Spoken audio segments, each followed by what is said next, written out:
Hi, everyone. Well, you can probably see that I'm not Anthony Pico. I'm Sue Hillyard. Anthony's a little bit under the weather today and has decided to sit out today's episode of Astrospeak. So I'm stepping in to give his usual introduction and do whatever I can to help our remaining co-host, Michaela Villiers-Kendall, with keeping the conversation moving. So here we go. Welcome to Astrospeak. This is a chat show formatted to feature astrologers arguing, cooperating, agreeing, and disagreeing, inspiring each other and sharing their knowledge. We will be asking questions and asking for feedback and opinions, but please remember to keep it short, pithy, to the point, and succinct. We wish to have a lively and active show, and all of these questions involve things I'm pretty sure we all have experienced. Remember, play nice and no pontificating. Today we have panelists Amanda Moreno, Nia Fyler, Saul Jonassen, Ryan Evans, and Robin Grabfelder. Okay, Michaela, where shall we start? Shall we start with your Mars retro? Sure. That's a good one. Yeah. Your Mars retrograde. Yeah, so what I did was I put the Mars retrograde chart. These are on 0 Aries wheels so that they're universal for everyone. The retrograde and the direct. So what does everybody see here? Ooh. Who wants to go first? Well, the most evident one is definitely the square to Neptune, which is, well, it's going to be for a long time. We still have this square coming in now. So it's hanging in the air for a very long time. And for us who are in Europe, we are feeling the Martian frustration. It is my hope, though, that people will, that the retrograde sometimes, I hope that, that instead of just pushing the button or pushing send or, acting really reactively like we normally do when Mars is very strong, that we think before we do something. And this is the whole thing going on in Europe right now. It's rather intense, you can kind of feel the vibe everywhere. And the potential for miscommunication with Mars being in the sign of Gemini is pretty high.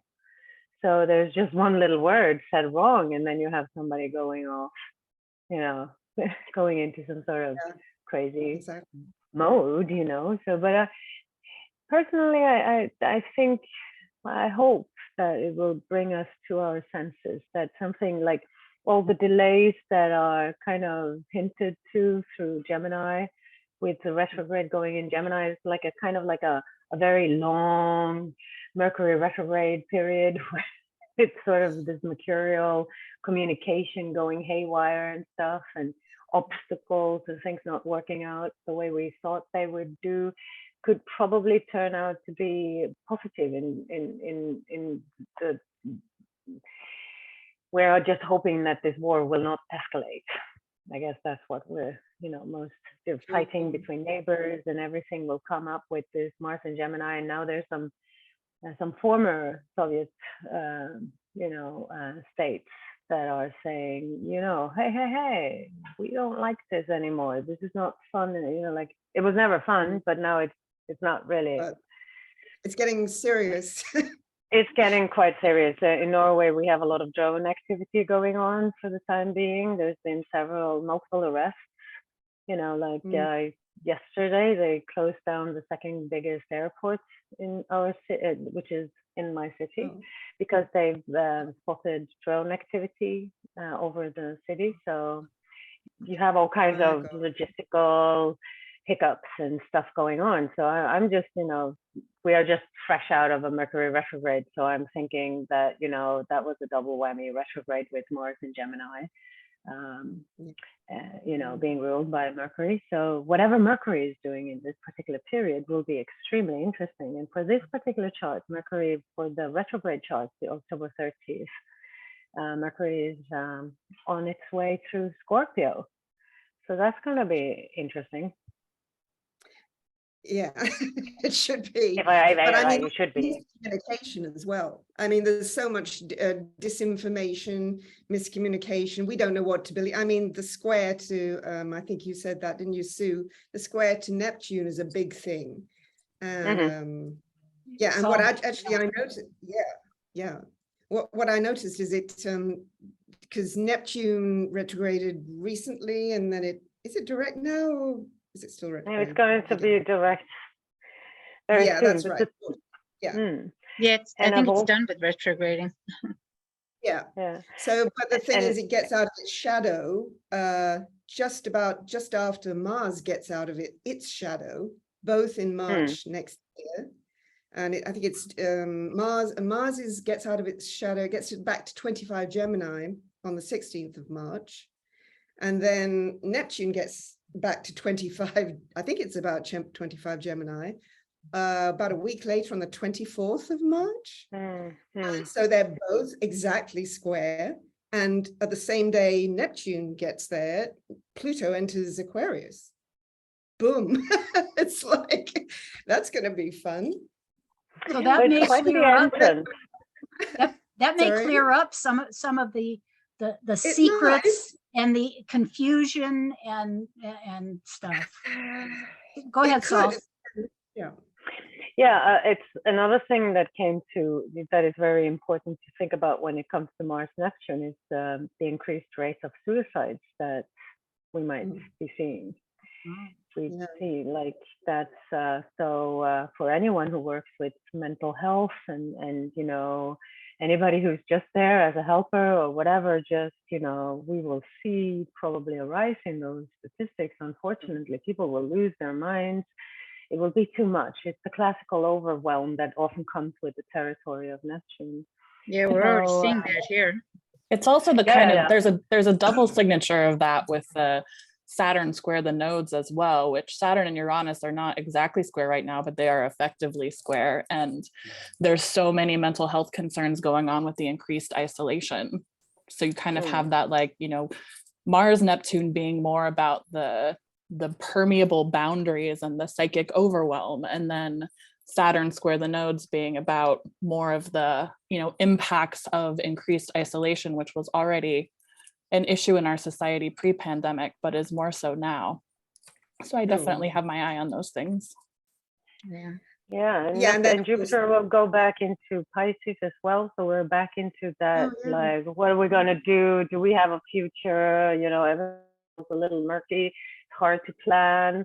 Nobody knows what to plan. Everybody's in a very careful mode.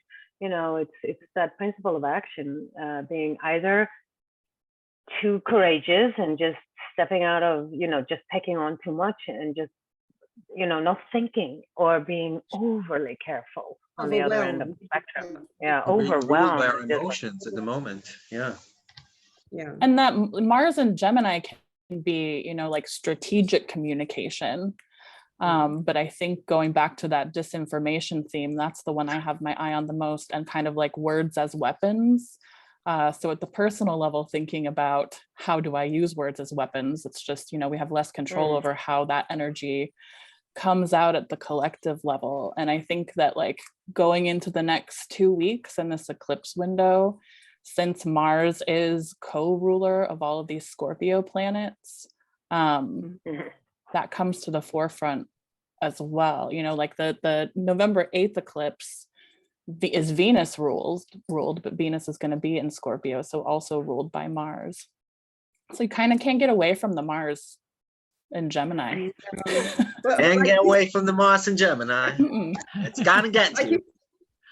You said, Sue, but you were saying before we move on for that about the effect in the US chart. You put a very good diagram of that. Oh, okay. Yeah, shall we go back to that? Yeah, let's look at that first. Okay.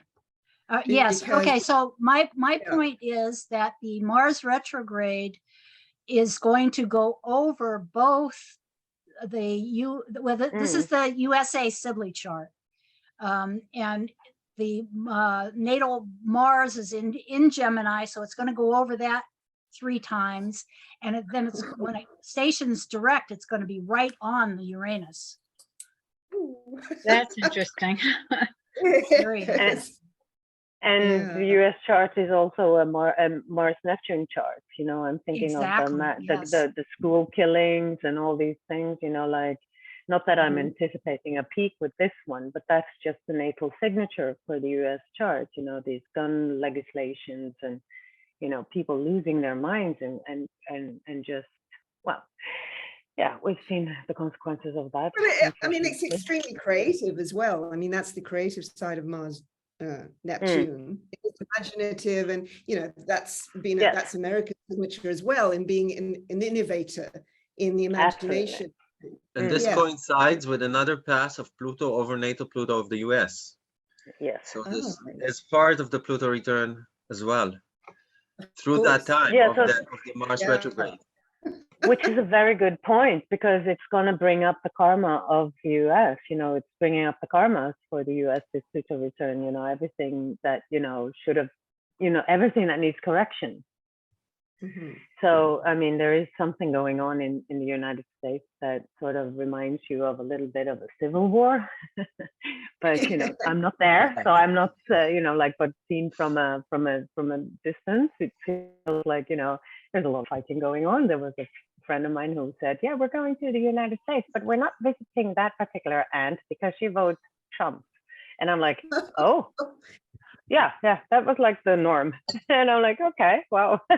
So hopefully maybe, you know, this will bring us a little foresight and not just going in so quickly, but just think, breathe, don't do so quickly, you know, hopefully. I know. Yes, I think an important, you hit on a very important thought for this whole thing is just breathe. I know that was my favorite. I used to teach yoga, and that was one of my favorite classes to teach was Let It Go Yoga. And I would say just breathe 100 times probably during the class, but it was because I needed to hear it. And, you know, I mean, with it, Gemini air, you know, all the air that we've got going on, we need to just breathe. It's so true. I mean, yeah, and also with that, obviously 21 Gemini, it's Trump, you know, as you said just now, he's come into the frame again. Well, he never really left it, let's face it. Won't leave it. And that's his lunar eclipse, isn't it, across there? 21 Gemini? Yeah, true. It is, and Uranus. Yeah. Whenever there's this square in the sky between Neptune and Mars, like Sul referred to, I find that there's a great stress on the psyche, emotional part of people. It's like the prayer of serenity comes up, you know, what can we influence, what can we not influence? It's like the individual Mars against the world, the universe, Neptune. You know, it could also symbol an attack against the masses or an attack against nature itself. So it's not only a stress for the mind or a stress for your emotions, it's also a stress of the environment itself, in a sense. And I find that it's a great time to practice surrender and really try and channel all of these frustrations and feelings into creative outlets, into spiritual outlets, into understanding that we chose to be here in the cyclic motion of time and temporality, in this density in which one end leads to another beginning, and they're part of the same thing. And we need to go through constant departures from people and things that we love because of changes, especially after coming from the lumbersome age of Pisces into the quickened age of Aquarius, you know? I think it's even more stressful. Absolutely. Well, time moves quickly, and there's an overwhelm and bombardment of information in all directions, and it's hard to know what is what, and our nervous systems are completely overrun, you know, and I think, you know, with yoga, you know, Let Go Yoga, a very nice title for a yoga session, actually, because, you know, anything like that. Yeah. Yoga, mindfulness. We have to learn regulation. Meditation. It's so important.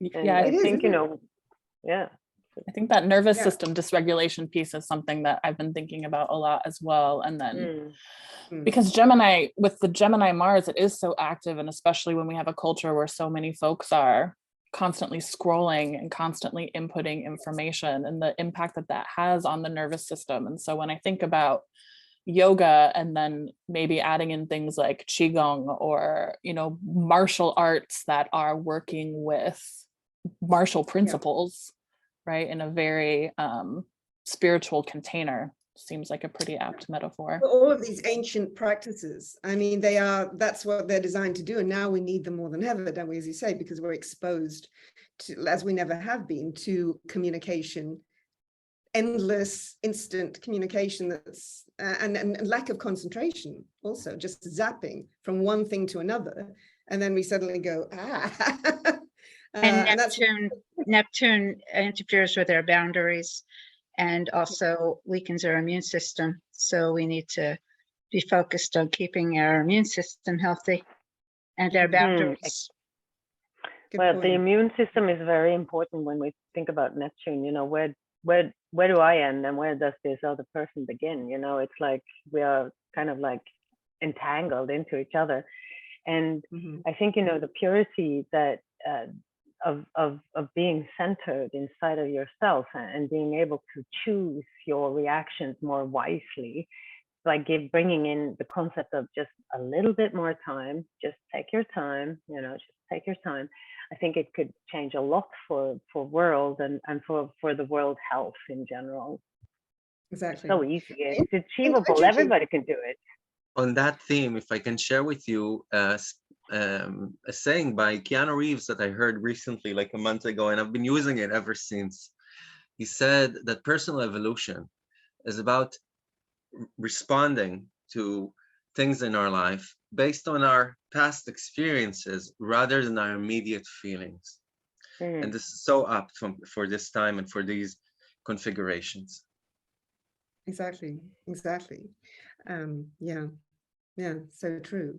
I mean, recently, I just to end about that, if anyone else wants to say that, but I recently had Mars return in Gemini. In fact, it was just after the last Astrospeak, and I had to take my son to the airport. I had to pick him up from the airport, and so I dashed off after the Astrospeak. And a huge hornet blew in my window. I was driving along with this, and the dog, I was minding a dog for someone, and that dog had jumped in the car. So there was a hornet and a dog running around the car. And I had to stop, obviously, because, you know, I was in a dash to go to the airport, but I knew you'd have to wait.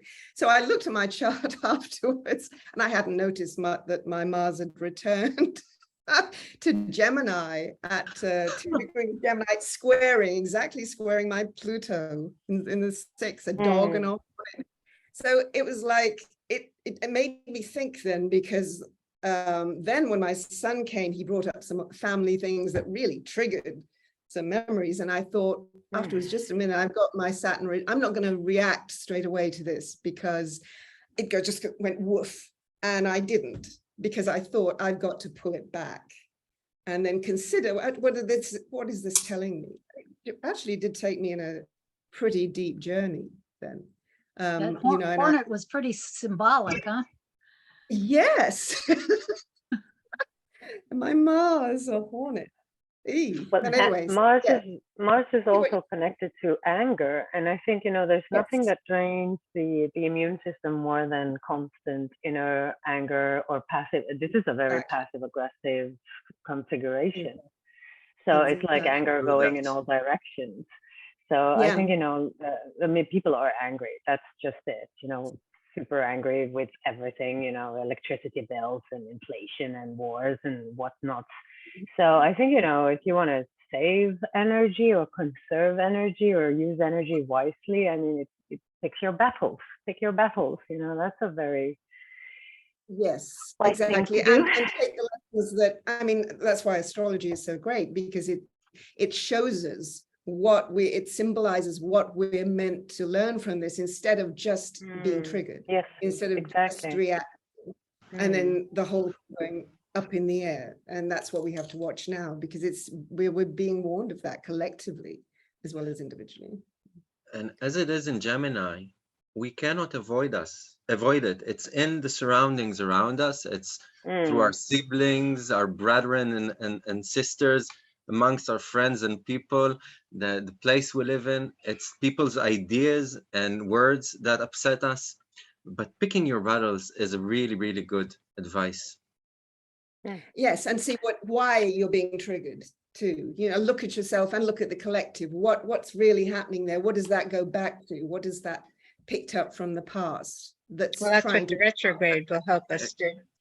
And Right, that's getting an amazing focus for this new moon on the 25th in Scorpio. What do your wants and needs and cravings stem from? You know, what stands behind it? What makes it grow? You know, like Pluto is the underbelly of Mars. If Mars is what we want, Pluto is the emotional motive behind it, what makes us want it, in a sense, you know, Scorpio. Right. Well, the thing is to go into the underworld, and that probably takes us to the Venus conjunction. Wouldn't you say the star and the conjunction? I'd say so. Oh yeah, that's the square. That's the square to Pluto. The cosmos is really like banging on the big drums these days. Like, put in some more Pluto. Can we? Is there room for more Pluto here? Add a dash of Just a dash of Pluto for me. Throw in some Uranus. Band them together. Yeah, we can take it. Fast and spicy. Yeah, that's spicy. So, Sue, say this is a chart.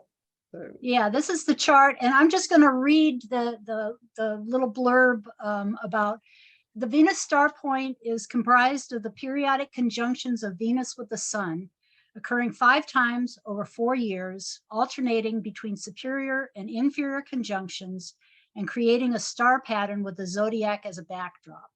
After 8 years, the Sun and Venus will have perfected both an inferior and superior conjunction, retrograde and direct, in the 5 signs that are currently active. Each consecutive conjunction is a few degrees earlier in the zodiac, and it takes approximately 100 years to move through each sign. The preceding Libra cycle ended in 1879 as a Virgo one began. And then Scorpio first appeared in 1926, and that's the one that's in focus right now, and it will disappear after the conjunction on 23 October 2026 at 0 degrees 45 minutes. And then a new Libra cycle overlaps slightly with the end of the Scorpio one, with the first one on October 22nd, 2 days from now, at 29 Libra 26 minutes.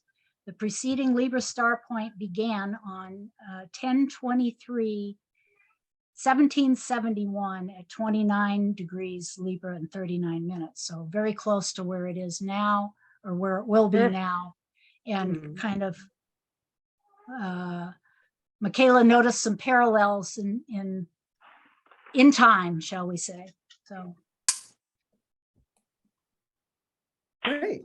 I mean, that period when it last was there, as you were saying, Sue, you know, in the 1770s, was a revolutionary period. So it's like, well, what has Libra got to do with that? Well, I mean, I would say, what does everyone else think? You know, obviously it's balance, trying to get balance, justice, new laws were made. I mean, it was a big overhaul period, and I haven't actually looked at the chart shows in America's chart, doesn't it? I mean, it's right there. So and it's very interesting. I'm sorry. It's very interesting that it pops up now, just with that Pluto return to the United States chart. So there's like something's coming up that pertains to the themes of justice or injustice. Yeah. Exactly. I mean, and Pluto, the return of Pluto in the American chart, and obviously this Venus conjunction is absolutely square to and Pluto's going into the square with it to 29 Libra Aries. So yeah, it's going to be intense because it's actually bringing it all up. So the laws are being, what happened back then? Is the system working? Is democracy working? It's like democracy's under threat, isn't it? I mean, you know, it is worldwide. So we're having to look at it all again. It's all churned up, and now we're having to see, do our systems work? You know, and also how can we save democracy? Because yeah. So what do you think? Yeah, there's so many just like echoes, like you're saying, that are bringing back the energy and the sparks of, you know, the American Revolution, the French Revolution.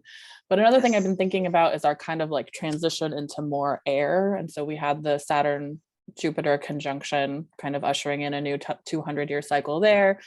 And we have Pluto moving into Aquarius, and we have the Venus star point, which is another, you know, I think 150-year period of air. And so I've been thinking a lot about the myth of the Shambhala warrior and the concept of Mana Maya, which is essentially that, you know, we've created all these things with our mind that have gotten us into so much trouble.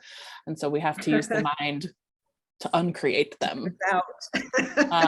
And so seeing just, you know, thinking a lot about that, the element of air and how, you know, what its shadows are, what its healthy expressions are, and how we see it in the world around us.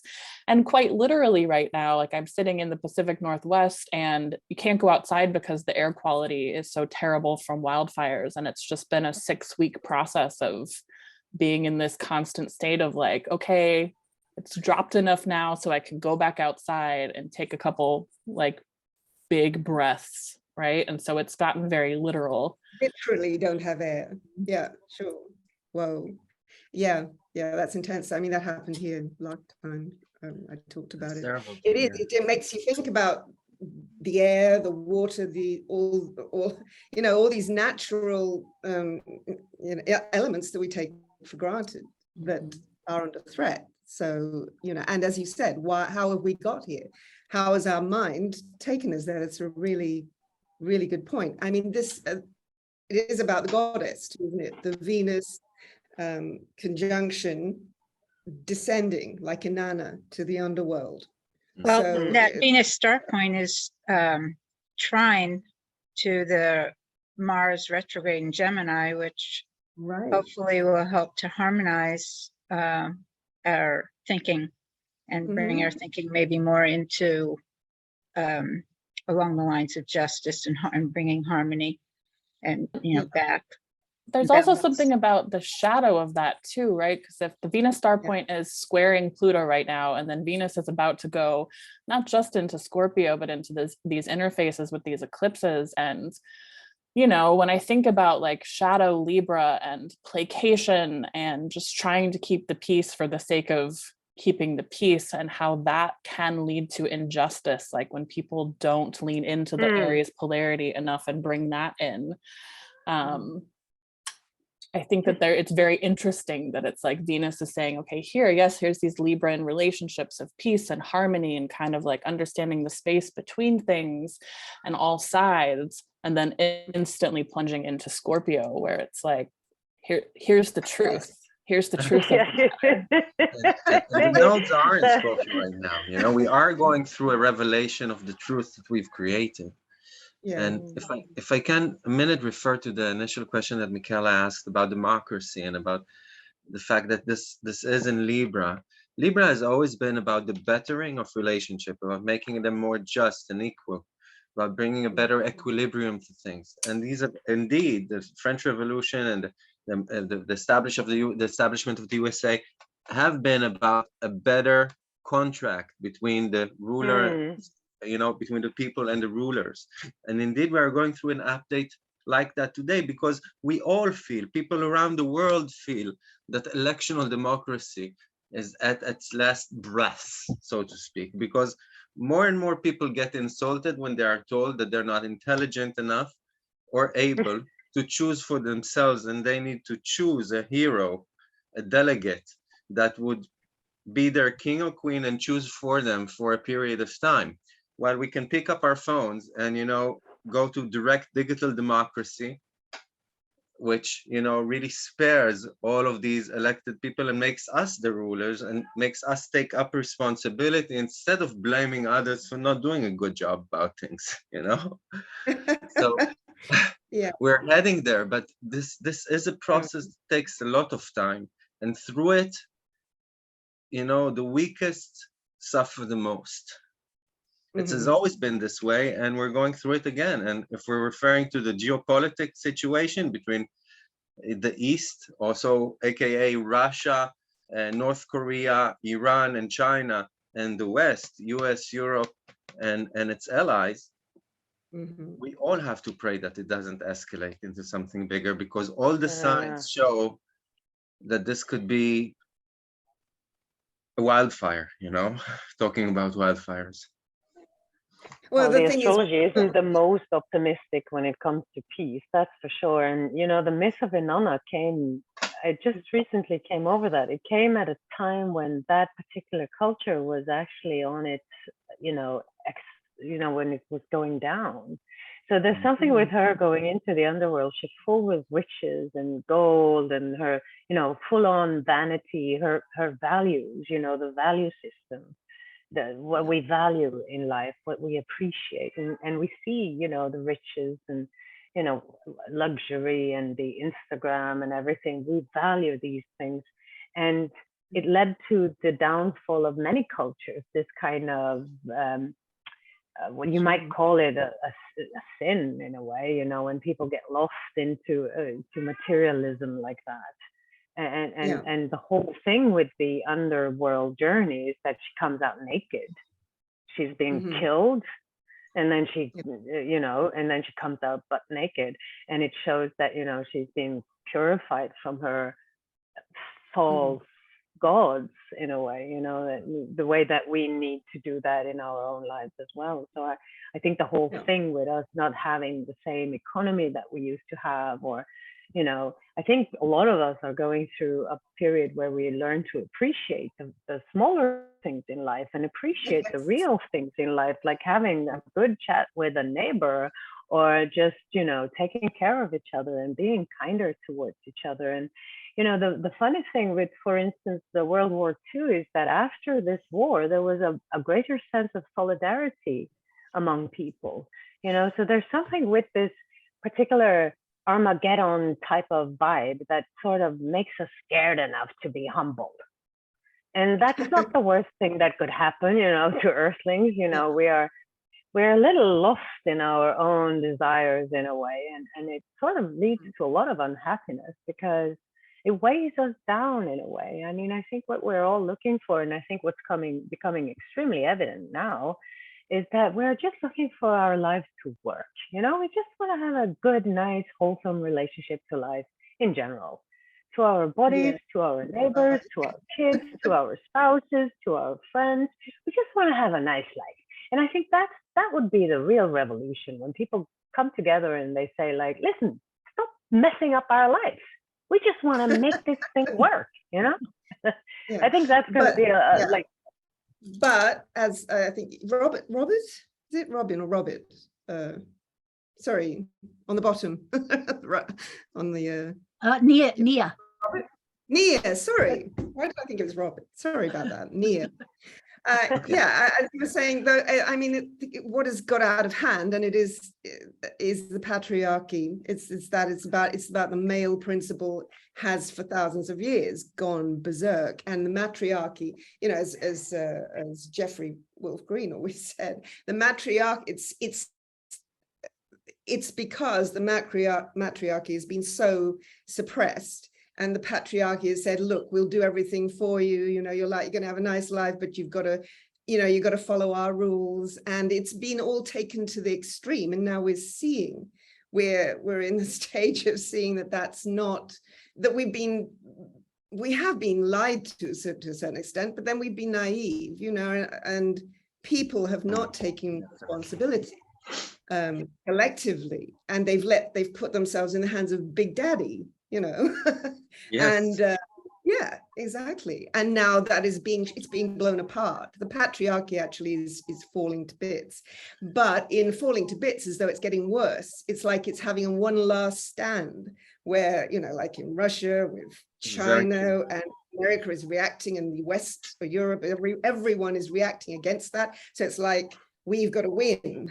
And it's that principle, and it's getting overdrive. But it's as though it has to go to those extremes before and it's up to people to become conscious of that. And that we have to take all collective responsibility for it.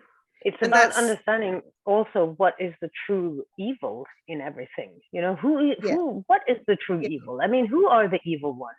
Because we're fighting with politicians, and they are not really, you know, they're just trying their best. That's what I like to think. There's something behind that. Hopelessly. They are trying their best, you know, and there's no bad people and good people. We're all just human, you know, we're all just lost and inadequate. And, you know, we're full of fears and anxieties, and we're sure it's not going to work, and we're not good enough, and we're coping. We're all coping together. Yeah, the people generally, but those in power who get in power become obsessed with power. Naturally. Yeah, I like the idea. I like the idea of leaders all just trying their best, but I think that what I see has a lot more to do with power struggle. And although I don't, you know, I'm very much of the belief that nothing is beyond redemption, I think there's also a lot about accountability that comes up with Pluto and Capricorn, and this is part of the US's shadow stuff that's coming up right now, accountability and power. And I wonder about how, you know, the shift from Pluto and Capricorn and these paternalistic structures that Michaela's talking about, and kind of like how we have this inner, like, please tell me what to do / don't tell me what to do, right? There's like the attraction repulsion thing going on. I wonder what will come when Pluto moves into Aquarius, and we do get this bigger question of like Aquarius Leo, are we going to choose the one leader to save us, or are we going to, you know, work in more communal structures or hyper local structures, or working together and kind of recognizing that everyone has a divine spark, that everyone has something that they're here to do, to contribute. I hope that's what we'll figure out. Yeah, that's like the Burning Man principle. It's like everybody brings somebody and remember to clean up afterwards, and we're all co-creating this stuff, you know, like, so I'm believing in the Burning Man. We're burning it all. We're burning it all afterwards. Leave no trace. Idealistic, realistic? Sometimes I get confused about the difference between the two. No, but I've been observing, you know, the burns around the world, you know, like I've been to a few burns, and I've seen how people really come to life when they participate. It's like, it's so much more fun to go to a festival where I can actually be of use, where I'm not just consuming something. So I think we kind of got it wrong. Like we assumed that we wanted just the circus and the bread for the people. But I think what we are really longing for is to participate, to create. Yes. And I feel a lot of people are feeling extremely disenchanted because they feel the system is just keeping them so busy that they can't really offer their true participation, their true gift. And that's the whole thing with the Pluto, with the Leo Aquarius thing. The gift is the Leo thing, and sharing it with the group is the Aquarian thing. So this is like the potential of that particular transit. When we saw it last time Pluto was in Aquarius, there were revolutions happening. You had the French Revolution, you had the breakup between the UK and the United States. There was, you know, like as Nia said, there was such a promise of something magnificent that could happen. But every time we see it was a guy who said that the other day, and I found that to be such a good point. It was a yogi that I spoke with, and he said, well, you know, gravity, it takes down the high vibration and it pulls it towards Earth. So you have to work on keeping it high. You know, like these high ideals, you know, eventually they morph into, you know, we started out socialistic and then we morphed into capitalism and imperialism. It's like that happens every time. It starts out with a revolution where everybody's supposed to get bread and have everything they need. And then after a while, we're back to the same thing. It's like, what happened? It's like it's just one bunch of power people running the club. And that's what I meant. Another lot take over.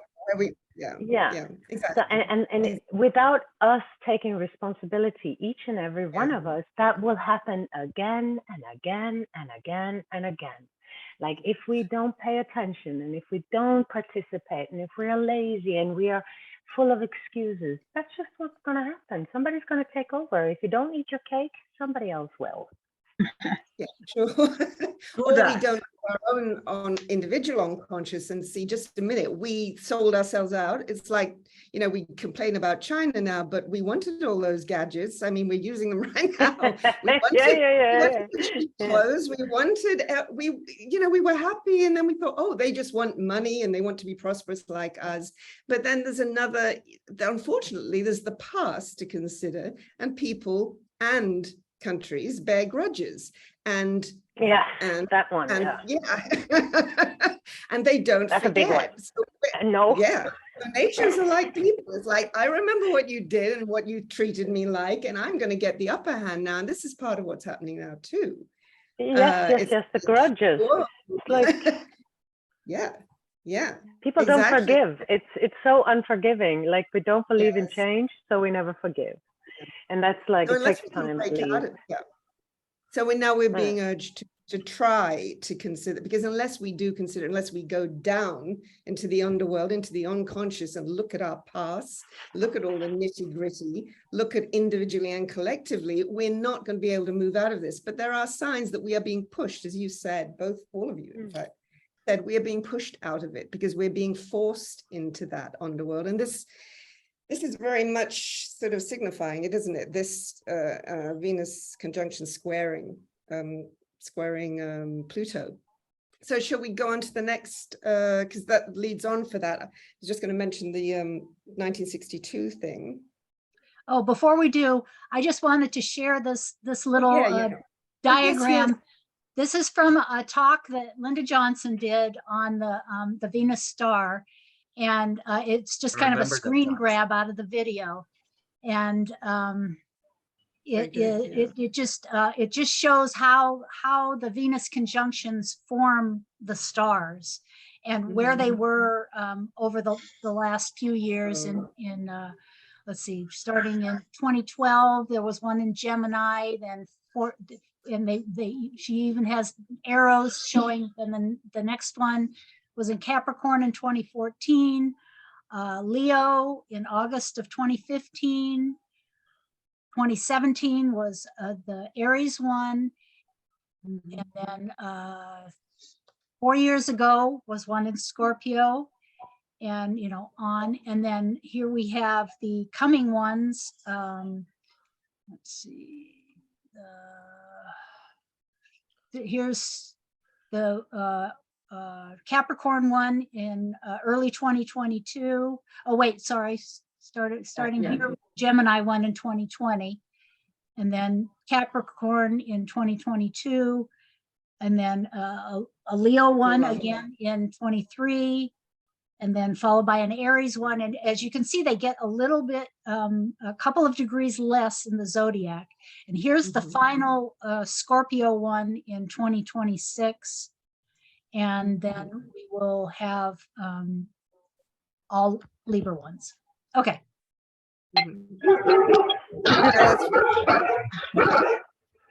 Dogs. Punctuating that. Okay. Yeah. Okay. So. Yeah, it clarifies it a lot. I mean, they really are markers, aren't they? These retrogrades. Yes. So, yeah. okay. And they set off, and they set off an 18-month series. Yes. Yeah. 9 months, 18 months. Yeah. It's a cycle. Yeah. Exactly. So, I mean, there's so much to this. And as I say, other people can look at this afterwards at their leisure, but there is so much going on. Why I looked at Marilyn Monroe's chart is because the Cuban Missile Crisis has come up in the last, last year anyway, with the event, with the nodes being in square, the bendings, and other Saturn being, as you can see, it was also in Aquarius, and there's some other, there's quite a few other things that have brought up 1962 and the Cuban Missile Crisis. Well, that happened obviously in October 13th to the 27th was the climax, and it ended on the 28th. So it's like 2 weeks at the end of October. Here we are in October. But obviously in that year, so you've got, the superior conjunction was in Aquarius on the 27th of January, 1962. And that was at 6 or 7 degrees Aquarius. And I don't know if you can, have I put it there? That's on another chart. Yeah, anyway, but it was there at 7 degrees Aquarius. So, and that picks up, yeah, okay, great. There we go. Yeah. So that picks up, obviously, again, in the USA chart, that picks up the South Node, exactly, of the USA. So this was very much centered on the USA, obviously the Cuban Missile Crisis, and Marilyn Monroe's death took place in between that period. And obviously there are connections because of John F. Kennedy's and all of that. But Marilyn Monroe was like a goddess, and she was a screen goddess, but she took on a collective sort of Venusian symbolic beyond the mortal. And now, right now, in fact, we've just had the film Blonde come out, and it shows the really, it's very painful. I don't know if anyone's watched it here, but it's very harrowing to watch. And it's the film is centered on Marilyn Monroe, but on how she was taken down mentally and abused really into a breakdown. It centers on that, and it doesn't go into a lot of detail. It doesn't have much light and shade, and it just shows, but I understand what it's doing because it's showing her pain and how it's showing how she was vulnerable and the system used her.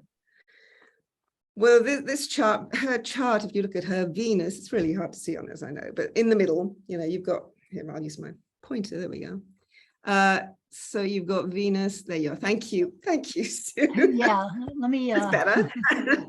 So she's had Venus at 28, 29 Aries conjunct Chiron, and obviously right now even this Venus conjunction is highlighting that right when the film comes out, just like there's a lot of other highlights, like Saturn is at 19 degrees and her moon down there. Her moon is at 19 degrees Aquarius, conjunct Jupiter. So right now Saturn is on it, obviously squaring Uranus. So it's really interesting that her biography has come out in this way, in an exposure of just a minute, look at what was done to her. So as though a Venusian goddess was taken, who was like the American Aphrodite, and was crucified, basically. And there's a lot going on in her chart, and I can't go now into it all because we haven't got much time and everything, but look afterwards. And obviously that highlights now Pluto. So if you look at what's happening now, obviously Pluto is right there, like we just said. So it's highlighting the whole thing. Interestingly, her looking at her Venus, her Venus conjunction prior to birth, which is the prenatal Venus conjunction, which I hadn't really taken any notice of, but someone recently said, take a look at your Venus prenatal conjunction. And it really does give you a very good pointer, because hers is at 19 Aquarius. Is that the next slide, Michaela? Sorry? Is that the next slide? Is it? Did I put it on the next one? No, I don't think it's no. Oh no, that was a 1939 one. Okay. No, I'm just gonna say it because it's too much to put on there. But actually her prenatal Venus, because she was born in 1926, was at 19 degrees Aquarius. So the Saturn now too is pointing it out, just like the Saturn was there. So it's like Saturn's having its second return from that period, because it was 60 years ago, unbelievably. So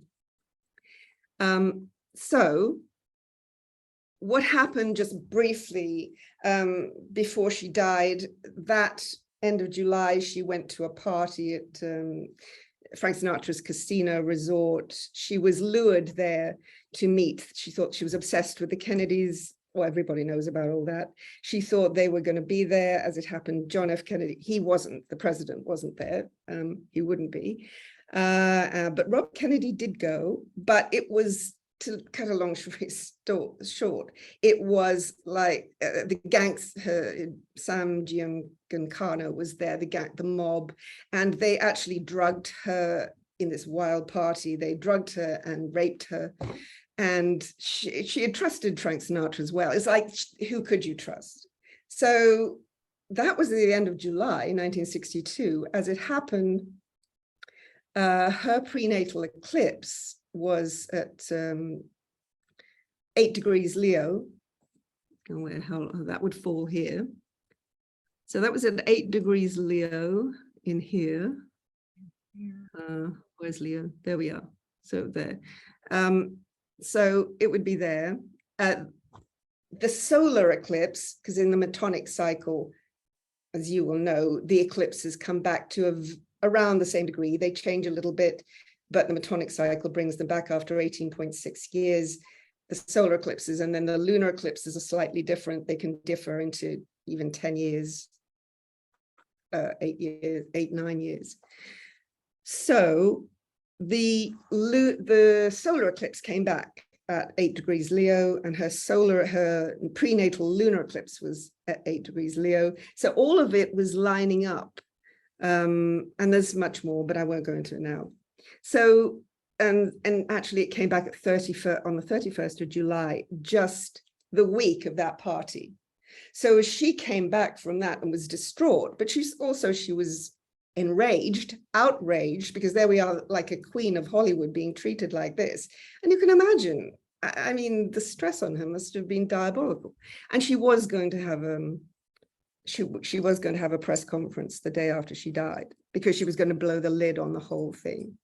And so it's very murky, and it sort of does with the US Pluto there as it is now. So you can see obviously that US Pluto was squaring her Venus and her Chiron. US North Node was right across her, right across her eclipses as well. So there's a lot. And it was though it encapsulated the goddess, like the patriarchy and the lies and the seediness and exploitation.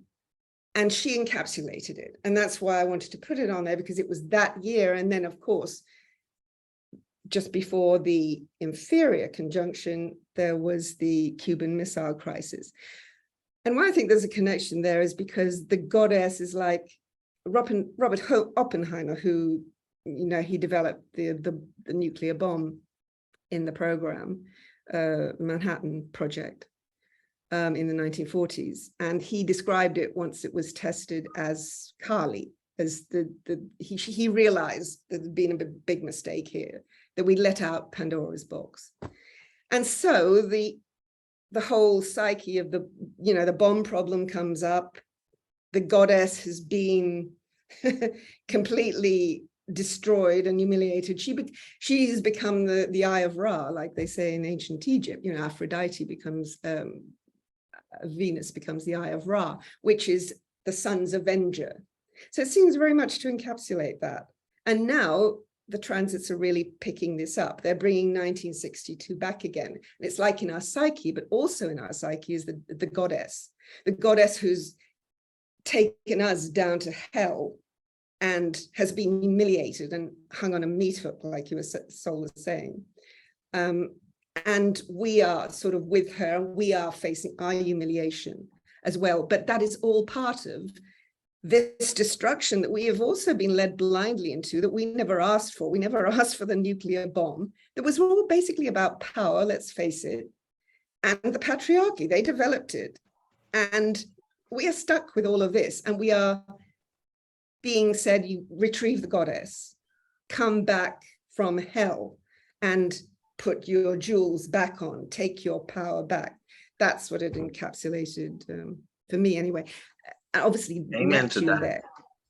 Yeah, Neptune there in Scorpio too. I mean, there's so much going on, squaring her, whoops, I'll do the point, squaring her black moon, squaring her ascendant. I mean, Mars there, whoa, it's like whoosh. But we didn't see it then, but we're seeing it now. Interesting. If I can add to the images you've been portraying of Inanna, because I love Inanna, you know, on the shrines of Inanna, there were two sayings on the entrance, like above the entrance. Inanna, yours is to create worlds and to destroy them. And yours is to take men and to create and to make them into women, and to take women and turn them into men. And all of her priests were transgendered. Wow, and really? When the Greek were exposed to these men dancing with makeup and dresses, they ridiculed them and they ceased these practices as patriarchy was coming up. And suddenly Inanna, which was portrayed standing on a lion, this fearsome goddess that can create with one hand and destroy with the other all that is not truly pure and right, you know, that power was taken away by the patriarchy.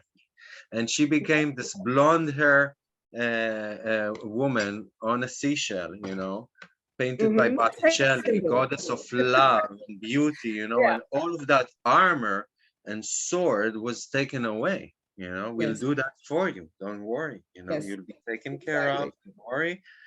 Everything is under control. So now we wake up to the notion that, you know, us women cannot, you know, give up personal responsibility. And as humanity is becoming more maternal and matriarchy is becoming the reigning voice again, we all take up personal responsibility. You know, we cannot blame others anymore for anything. We understand that we are the heroes we've been waiting for. We're all an elite set of souls sent here at this very crucial time for humanity to understand our mission and be born again into it, in a sense, within our lifetimes. Exactly. You know, that makes me think of Eris, and because a number of people that I've read associate Eris with Libra, and and I find it fascinating that you know, we have this, you know, Venus star in Libra, and Eris is so permeated, you know, with the square to Pluto, and you know, with what Nia is saying, that's fascinating. Yes, exactly. It is the goddess rising all over the place, and we are being we have to go down to hell first before we can rise. That's the whole thing. Yeah, absolutely. I was thinking about something today because, you know, like I have a thing with, you know, like I'm not a very you know, conspiracy theories or like ideas and thoughts about what happened and what really went on and stuff. I haven't entertained them very much because I started out so early, and I saw some of the you know, like I tend to be very logical, so I want to wait and see, you know, I don't want to speculate too much. That's just my personal approach to things. Sometimes I'm wrong, and of course sometimes that's a good thing to do, you know, but the one thing that I've been really thinking about lately is the split between the masculine and the feminine as a natural energy, and how that would be the ultimate conspiracy that's been in a way forced onto human beings for a very long time through the overt use of religion, for instance, and politics as well, you know, like, and how we demonized each other in many ways, you know, like we've demonized each other's good qualities. And as Leonard Cohen said, men and women, or masculine and feminine, are equally powerful, but they are different type of powers. So it's like, that would be like the very nice way to see it, because it brings in fairness and everything. But, you know, it also acknowledges that there are some individual differences there. And I think, you know, this split, it comes, you find it in the myth between Shiva and Shakti, you know, how they were split off from each other, the plus and the minus, and this unity of energy, you know, they were separated from each other and they were both rendered powerless, and the demons would take over the world. You know, that's what they say in that particular story. So this unifying energy that we need to kind of embrace in our own lives, and that we are seeing now happening in many ways in personal relationships and in more, you know, not perhaps in the macro system, but in the micro system, there's a lot of nice stuff going on with people. And we're coming back to some inner strength again, of the sovereignty of our own expressions, that I find to be extremely healing. I see it in my life as well. Like there's a journey back to that which I consider my core self. You know, like in a way, and it's really, you know, you have to take all the bad blood from history and just drain it away from this journey, because otherwise these grudges from the past that you mentioned earlier would keep lingering on, and the narrative that we've been brought up in that has to do with demonizing would be part of my own personal narrative, which I don't really want, because inside I just want to have, you know, I'm like, love is the goddess. But we don't want to be hard, do we? We don't want to be the destroyer, as you were saying. We want to be the nurturing great mother. But there is also destruction in it. Because men, you know, women, everyone transgender, we want the feminine. Yeah. Yes, but Nia said it very well, because, we don't want to you know, be Harley, but I guess for a while we're going to have to be. Well, it's because it's not in alignment with truth. Anything that is you know, a coercion, manipulation, you know, all kinds of things that we are being exposed to that is not in alignment with truth. Then the wisdom aspect of love comes in, and wisdom says things as it is. So, you know, like love is a very fierce power, and I think we've had that misunderstanding that it's a very codependent, people-pleasing kind of thing, but that's not it. You know, love is very truthful, and I think Maurice once said, well, if you just hold a loving energy, you can say a lot of things. You know, you can tell the truth. You know? Get away with a lot. Yeah. You can but it's said in love. You know, and sometimes it's really hard. You know, oh God, honey, I love you, but your breath smells like hell.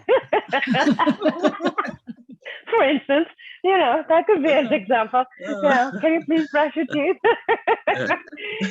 But the feminine energy is very, very, you know, like I noticed, feminine energy closes up when there's lack of pure masculine energy. When there's some sort of toxic energy going on, it's like maybe that's why they put Venus on a shell. You know, they put her, because she climbs up when she doesn't want to give. She's like, I don't know. Yeah. That's how it feels in my body. It's like close up, but it's a protective thing as well, isn't it? To protect, to nurture, because the female energy is protective as well.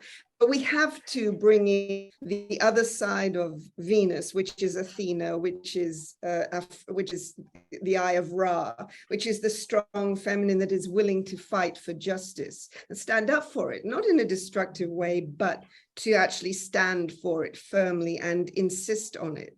And that's coming into us now, our power. That we've and be the wake-up call for others. Athena was always the wake-up call for others. Not only the first to recognize, but the one to bring the message to the masses and actually cause the masses to follow her, teaching them how to fight, how to strategize, and how to hunt, and making them more than farmers in a sense, you know? So better than any man, you know, at a man's job. But there is also this very thing that I've been thinking a lot, because she came visiting to me, and, you know, like I do a little bit of art, and then I've been, you know, like you go into some channeling mode when you do art, because you get images and stuff you want to do. And Isis, you know, the goddess Isis, and there's another hero from the feminine, you know, deities, because she's the one who assembles Osiris after he's been slain, and she remembers him, you know, so she's the one that remembers. And this is the very healing process of, you know, putting things back together again, being that thing that brings things life back, you know. Creative. the creative very principle. beautiful. In fact, and I nature think being the goddesses, cycle of movement. Yes. Also, and as Isis, Aries is also coming now, this goddess, like discovered in 2009, she's also making her comeback. So there's something cooking in the goddess department. But Isis is also associated with Aquarius as well in the ancient Egyptians associated Isis with Aquarius, just like Osiris is associated with Leo. Yeah, wonderful. Absolutely. Wow. With Sirius and Aquarius, the star in the tarot, the star, you can see that's Isis as Aquarius. Yeah, that's right. So she is the goddess. So literally we're going into the Aquarian age, and Pluto is in Aquarius, and it is the goddess Isis who's rising. And that's why we're rising. Oh dear Lord, I had goosebumps all over here now. Because no, but it's true. Because what was it Dalai Lama said? That the world will be saved by a woman. Yes. Really, yeah, exactly. Yeah. Well, so, it has to be. I mean, Gaia is, a woman. Nature is the great mother. Is Mother Nature. The world, the earth. We're just patriarchy destroying it. Yeah, in Iran now, with the women in Iran. Jeez, wow, I'm impressed. Oh my God! The small girls. And in school, like talking about the young, like they're bringing in commando units to shut them up. Can you imagine what the situation? Yeah. When I saw this, I said, "That's it. The Islamic Revolution in Iran is over." Once 12-year-old girls pick up the guts to do this, nothing can stand in the way of women. That pure, that innocent. We're waiting for that. I really believe that women, not a woman, but women will save this world. Definitely. Yeah, the feminine principle is rising, and so it is great. And that is sort of in this conjunction now is highlighted by, as you said, Libra. I mean, that was obviously, the first stage of the age of Aquarius coming in was around the time of the revolutions, when Uranus was discovered then too. So that is seen as, that's when it starts to come in, and now we're in the final phases. We're on the cusp, and we're sort of making that transition. So it's interesting that this has come back from that time when it started to move in, and now we're in the last process.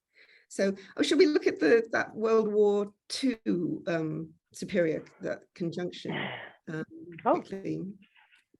Sorry, I gotta get out of here.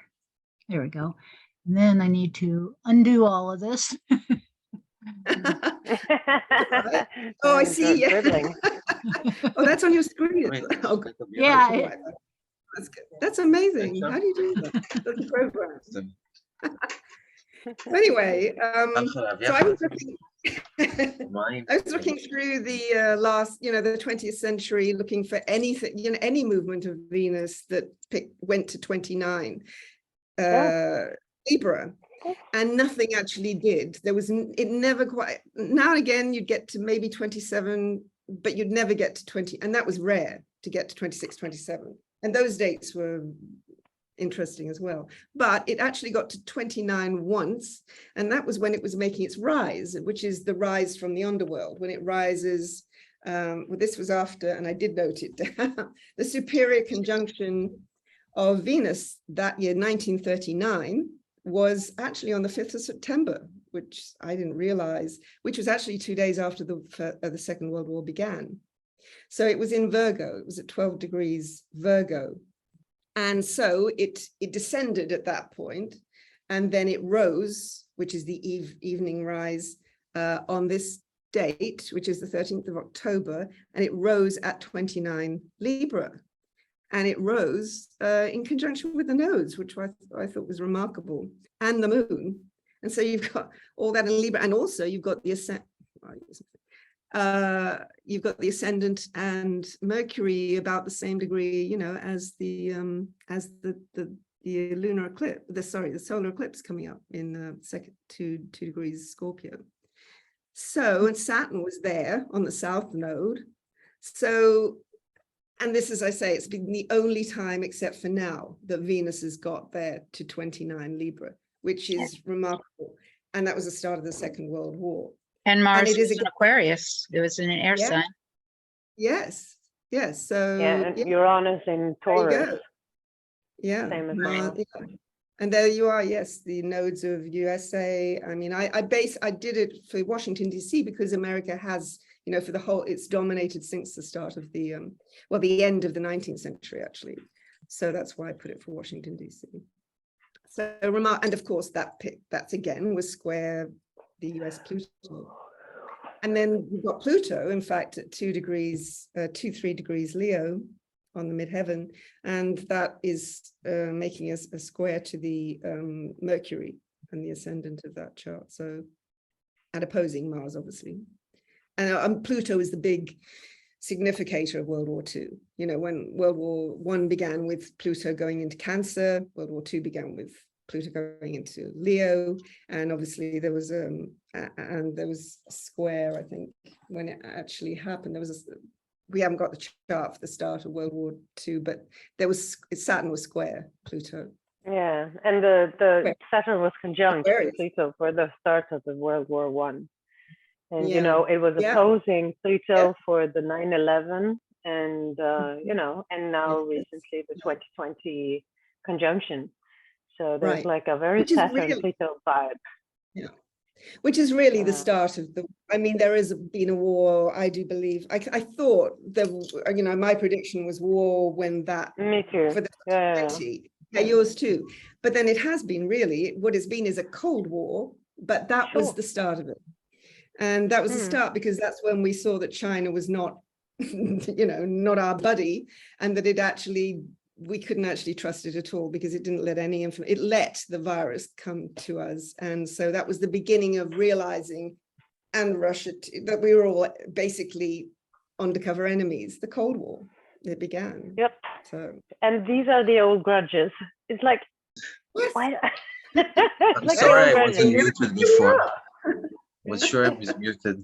But the question, you know, the hippo in the room is, did World War III start with Pluto and Capricorn? And I think we all agree that the answer for that is yes. You know, it has already begun, and we're trying to contain it and keep it a Cold War. But we're not sure, you know, that that's exactly how things are going to turn out. There was I used to have a relationship with a guy who was very much into esotericism, and we had lots of great debates about the wars, you know, because of, you know, the whole, there was a question about, it was complicated, I'll just make it simple, but he said something very wise, and it stuck with me, and I've been thinking about it a lot.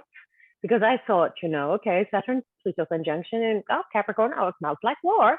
You know, that's what I thought when I saw this one. And then I remembered what he said. After the nuclear bomb, we've only had proxy wars, smaller wars, stuff like that, thankfully. You know, like we tend to do the Cold War in a foreign country far away from us, you know, in a way. You know, but it's still the same war, still the same conflict, still the same thing going on and on and on. And he said, I think, you know, Third World War will be fought on the level of consciousness, that it will not manifest down into the physical. And, you know, I've been thinking so much about it, because what happened with COVID was that people started fighting like crazy over this, over that, and over this, that, and that other thing that they didn't agree on. And of course, it started out before that with Trump as a sitting president. That really puts people into a boil. But it's like I've been having that at the back of my mind all the time. Maybe he was right. Maybe this is a war we're actually fighting on the level of consciousness. What is truth? I mean, like, I hope it is that we've reached that there are enough spiritual people on Earth today that you have that, you know, that 10%. And what does it? They have a word for it, like that, like and when you have that, when there's a minimum of awakened people on Earth. Like the 100th monkey. Right. There is like there's like a scientific word for it, but I can't remember it right now. But it's very interesting that, you know, like once you have that, it seems to change everything. You know, Right. there's Yes, like a exactly. It's a change. critical mass that tips things Critical over. mass, that's the word. That's the word I'm looking for, Yeah, critical mass. So we're just, and I Yeah. think we've reached critical mass, actually. Just look at astrology, for instance. You know, I saw the other day on Prime, I'm like, cosmic love. There was this woman having this cosmic love program on Prime. And she had, you know, the ascendant, the sun, the moon, the Mercury, the nodal axis. I'm like, dear Lord, they're going into the specifics now, and it's happening on a collective level. All the people in the reality show were well versed in their charts. You know, the men were a little bit more skeptical, of course, but after a while, especially the Gemini man, he was so well versed in his chart. You're like, yeah, it's because my ascendant is in Libra. You know, he started astro-explaining his stuff. And I'm like, is this really happening? I had to like, huh? What happened? So you see, and Jeff Jor, the late Jeff Jor, wrote an excellent article for Mountain Astrologer once, I think it was, or on his website, about before and after the internet. And he said, we have, and the point he made was excellent. He said, we don't know because we have no historical data whatsoever. This is unprecedented in historical times. Us connecting on a consciousness level like that. It has never happened before. And he predicted that it would change the way that the transits unfolded. So we could take, of course, the historical cycles that we see in hindsight and say, yeah, Saturn Pluto was the start of the First World War and back in Cancer, you know, and then blah, blah, blah. But now we have this medium. And even though there's censorship and, you know, all those things, we're still talking quite freely. I mean, look at us now. We're connecting all over the place now. Hopefully, with all of us working as ants, trying to up the level of consciousness, I think we're going to reach critical mass in a way, you know? Yeah, absolutely. And there is even that it adds to the web, because there's sort of an unconscious web, a collective web anyway that transmits. You know, there is that belief that we've been transmitting consciously, you know, as long as we've existed, to each other with our transmitters, brains, our minds, and our souls. But now it's like got plugged in to. It's conscious. It's conscious. Now we're becoming conscious. Even those who can't transmit too well are getting plugged in, and wow. Isn't that part of our evolving into an age of air? And, you know, all of these cycles in air, ushering us into the age of air. Exactly. Yeah, and that was the Saturn-Jupiter conjunction also in the beginning of Aquarius, which I call the Renaissance version 2.0, is the upgraded Renaissance, because the last time that happened was at the beginning of the Renaissance, when you had the Jupiter-Saturn conjunctions in Aquarius. And so I'm an optimist. I have Sun-Jupiter conjunction, so I can't help myself. But I'm sitting here waiting for the Renaissance, basically. Like, where are all the Renaissance people? That's probably begun as well. Yeah, like yes, the World War has begun, Cold War that we're trying to contain, like you were saying, but also the Renaissance has begun. So it's like we're getting the two things at once. Well, we do have amazing. We have so many cycles that are ending and beginning as we speak. I mean, you know, this is unprecedented is the word, you know, probably the word of the millennium. You know, we've had all of these cycles that are, you know, beginning and ending in our lifetime. That you know, a giant leap for mankind. Certainly. Many small steps for man.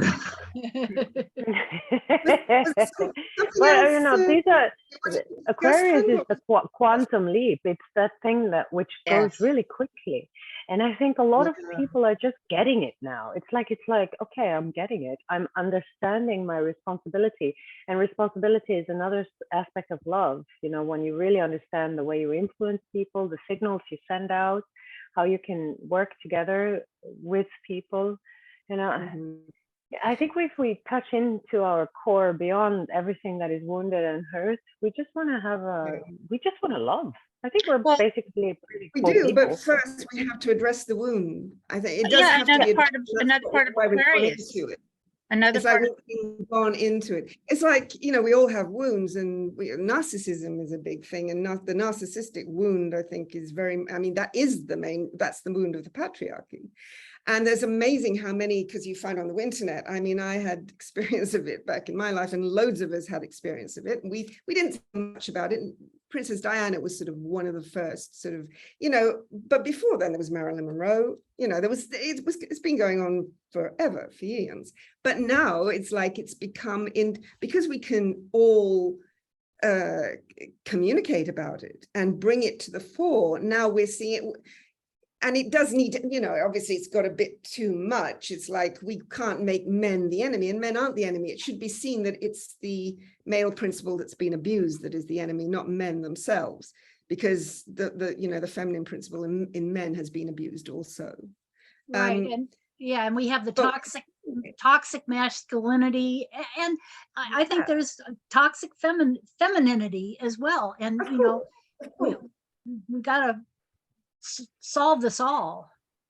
Of course, well, but I mean, is the male principle, the male narcissistic toxicity is the one that's dominated the collective, really. Right. So that's the one that's balance. There's a lack of balance. It's like this Libra, you know, Venus.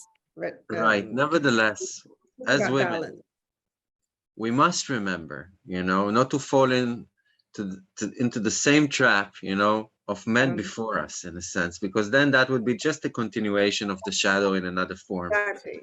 Right? Because I've had the privilege, so to speak, to grow up with a toxic male father, you know, like, you know, whatever you would find in the dictionary in male toxicity was there. And on the other hand, with a mother, which was so post-traumatic by men like him, you know, that she had a lot of toxic femininity. Oh yeah, exactly. Well, that's a woman. Yeah, exactly. So we can't fall into the same patterns, you know. No, a woman can have understanding that we've been both abused, and now we're more aware. And now we understand that the two are not dichotomies, they're not binary, but they can merge, and we're all in the same continuum. It's the memory it gives you, which is very hard to shake, and it's the feeling it gives you, and it's the feeling that you can't escape from that. How do you get to, as you were saying, Sol, a normal life? You just want to love, you just want to be loving, you just want to nurture everyone, be happy. You know, that's the feminine principle, the great mother principle. But how do you get past those feelings of humiliation, of shame, of abuse, of exploitation? And it does bring rage up. And as you just said, I mean, what you don't want to do is take it then into the rage of, I just want to destroy, I want to get revenge. And that's the feeling that comes up. But then, as you were saying, Sue,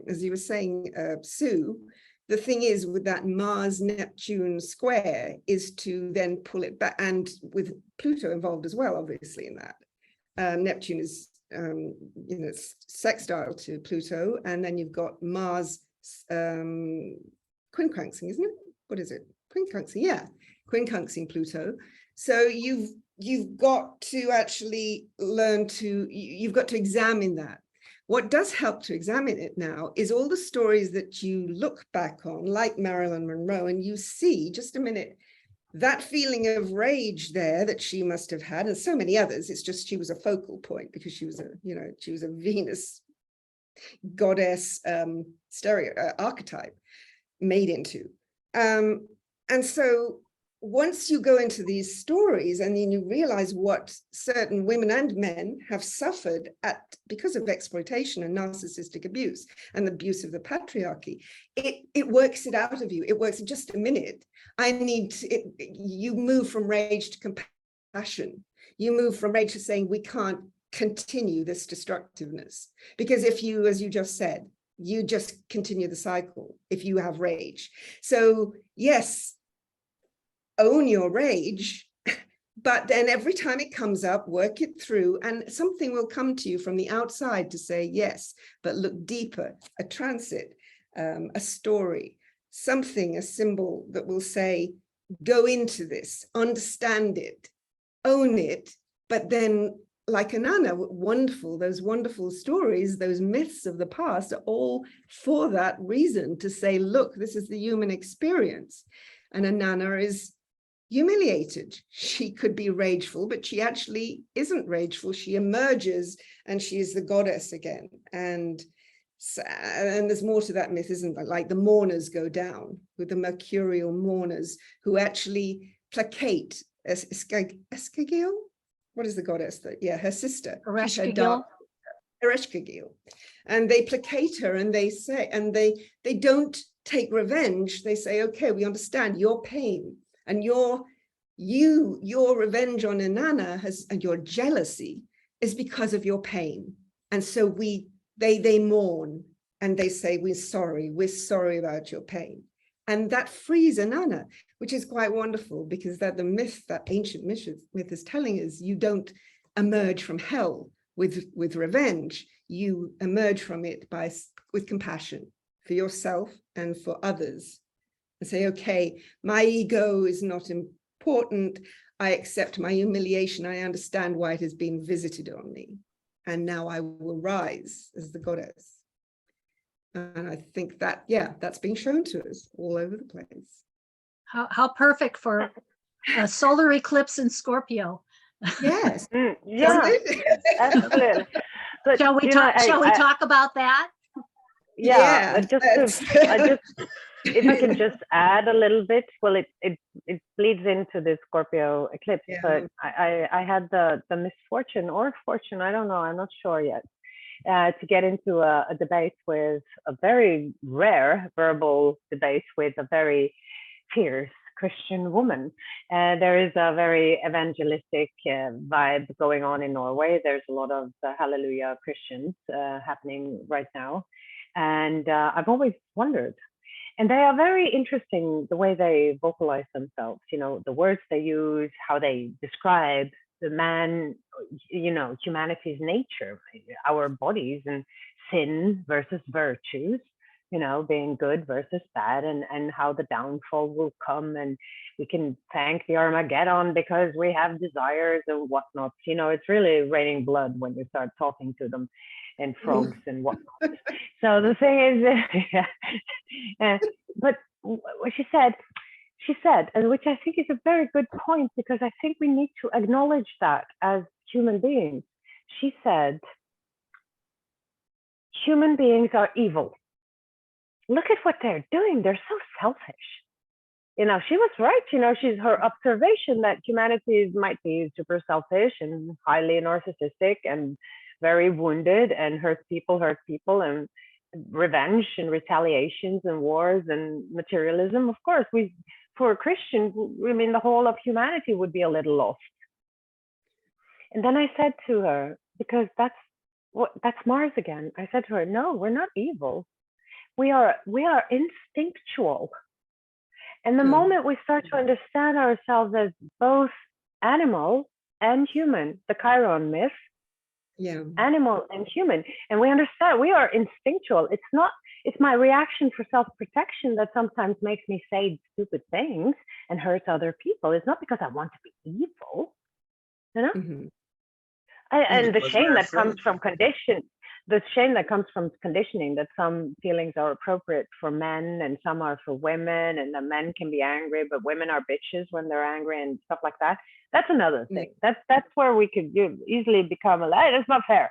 But when we go back to our human nature, it's like we are basically this is blood and flesh and hormones and nervous system, and everything is just responding and reacting to its environment in very quick pace before my logical mind gets turned on and before the conscious heart manages. It's like it's the chariot in the tarot.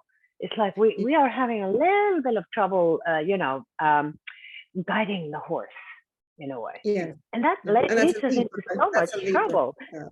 Yeah, I think a lot of people are going around feeling like they're not good enough because I'm not kind enough, or I'm not humble enough, and now I have some sexual impulses. Oh my dear Lord, I'm full of sin. I was born evil. What a crazy destructive thing. Yeah, but that's the thing where we're you kind said of about the shadow. Yeah, which was taken from anyway. It's also the age of Pisces. It's also the age of Pisces that's happening right now. And I think, the moment you realize that, I have a heart, I have a good heart, I hurt when I hurt other people, this kind of responsibility, once that is waking up. Yeah. And also you can't change, but there are people who will not change that in some, is true. And you can't. And that's another thing. We mustn't be naive about that. And we have been No.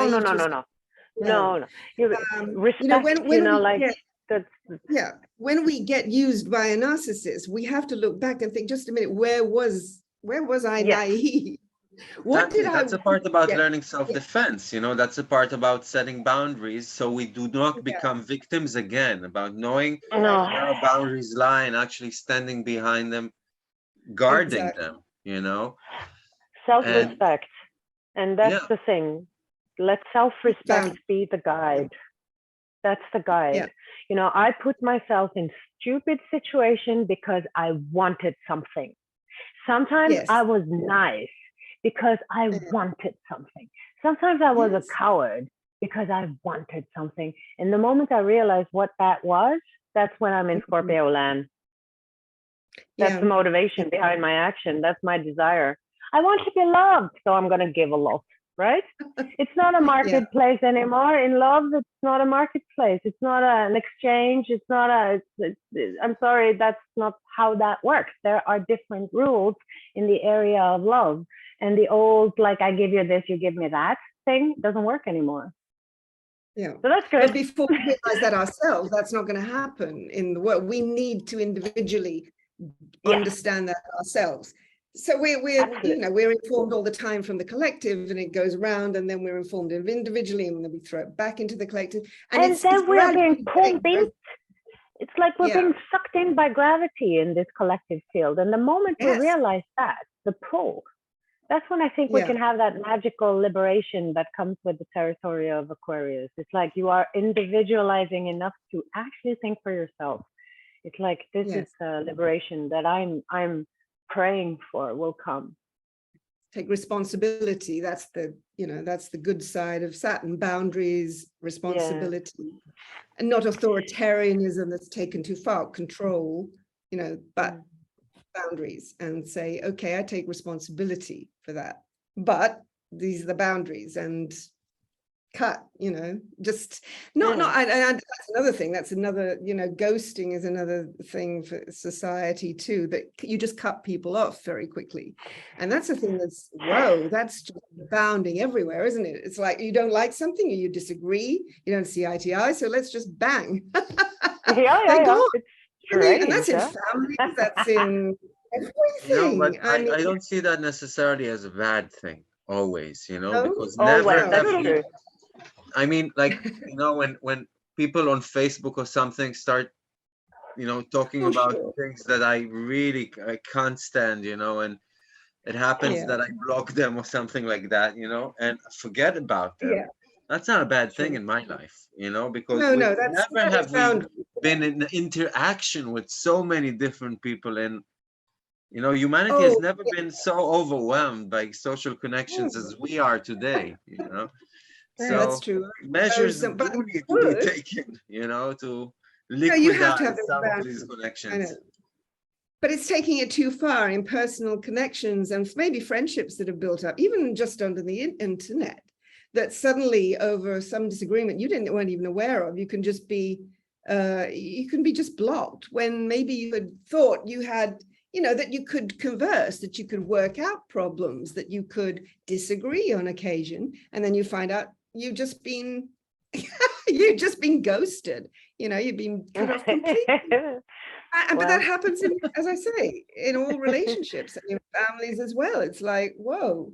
And that has taken it too far. It's like we can't agree to disagree, like you were saying, Sue. It's like this Mars Neptune that says, just a minute, you are going to disagree on things, but let's work it out. And so there are times, but it's all Libran, isn't it? It's all balance. It's like saying, okay, those boundaries can't be overcome. If it's a deeper relationship, even just a deeper friendship on the internet, let's just try and work it out. But if you can't, you have to say, sayonara. But it's important to communication, the art of communication, like with Mars Neptune, it has to be reinstalled, it has to be reinstated. As we can't allow it not to be, because it's too much is at stake. Communication is vital to our to the world we're entering. And I, and diplomacy. I think that's indicated in this chart, with the Mars. Definitely. We've been talking about the eclipse all this time. Exactly. I've been thinking the same thing. Oh, that's Mars in Gemini. That's boundaries, Saturn in Aquarius. And, yes, that's it. Speaking, we've got this air grand trine, the ruler of the Mercury, the Mars retrograde is the Mercury in Libra, and they're in, in a trine. And okay. So we've segued into the eclipse. In Scorpio, Venus understanding our place within relationships and the parts we play within them and what we get through those parts. Our relationship with our self-esteem, with our bodies, with money, with assets, and the earth, with the earth, values, with the earth itself, with the material aspect of this life, into fluctuation, transformation, and change, scorpionic, plutonic change. Oh yeah. And how much imbalance has been in that? Because it's like the earth has been exploited. We've been exploited. Everybody's exploited by certain, greedy people who turn greedy because they just get power, and they get greedier and greedier the more power they get. And the imbalance now is just glaring out at us. And it's affecting everything. Migrants, we see all these migrants, and it's going to get worse with the climate change and with wars and with lack, with the food shortages. And and we've been judging, saying, oh, it's okay, they'll just stay there. And we can give them some charity now and again, and that's all right. And we can feel good about ourselves with our I'm all right, Jack existence. But now we can't look away. We can say, just a minute, why are they suffering like that? And we're having this rich existence. Well, that's all changing now. And it has to change because it's all completely imbalanced. And so, that's why I was so disappointed that King Charles didn't take the crown of England and sent it back to where it belonged. That would have been such a great thing to do, huh? Why didn't he do that? Right. He's such a visionary. Like, just an act of, listen, dude, we've been robbing Africa for years. Maybe we should give something back. Let's start with the crown. Everyone gave everything back. Like the Romans, look all they Why stop with the British monarchy? Make all powerful people give back what they own, their wealth, their lands, their bank accounts in Switzerland and the Cayman Islands. Back to the people. Back to the people that they where do I sign? Is that what this is seeing? Well, in esoterics, you have some natural laws that are being described, and one of them is the principle of circulation. If your body doesn't circulate well, like you have a vayu, a wind that goes through the body, if it doesn't circulate, your organs won't have the appropriate amount of chi or life energy in order to sustain itself. So you will have imbalance in the body, and hence there will be illness after a while. Natural law, actually. And the same thing goes on Earth. If we don't circulate our resources in a free way, we have these imbalances that we now see, and disease will be the imminent consequence of it. And now we are in a very diseased situation in a way, like Earth is ill in a way. So from a healer's perspective, it's like, so where's the real problem? Well, it's these people clogging up the system, and that's the true evil, the economical system that is legalized robbery, basically. And it's, so I would love, I'm just waiting for the people like on top who have the power to do these things, to start giving back. Not in a philanthropical, like philanthropy. No, not that fancy schmancy thing. Like for real. Like for real. That's why we're being forced into that. That it's got to the point where there's no longer any choice. I mean, they can try to exploit, and they will a bit longer, but there is no longer any choice, because our destruction is upon us unless it changes, unless the balance is restored. And that's what's happening. So they won't have it, because they're going to go down too. Like in Midas, you know. Well, it's like in the French Revolution. She said so famously, "Can't I eat brioche?" You know, and then she was stabbed to death or guillotined or something. Right, and yes. it's like that. Or suggesting brioche, for God's sake. That's actually the worst PR, because that's not the true story, and still to this day we think it is. No, she said brioche. Say it. It was said that she said it was used to make the people hate her, but it wasn't a real saying. Really? It's a conspiracy theory. It was a political mean to make the people of France hate her. But I'm sure she was just as bad, you know, even though she didn't say it. Well, she was out of touch. That's what they were. They were out of touch with the people, but and that was the whole thing. Too. I mean, of you know, course. She and the King Louis, but they had no choice in their lives, really. Yeah, that's what I think King Charles would say too. I cannot give back the crown. I do not have that option. You know, I'm not free to do that. And that's where I would say, but you do, but you have, but yes, you have. It would be a good gesture. Yeah. Yeah. Well, I was afraid I think it was going to roll come for a reading.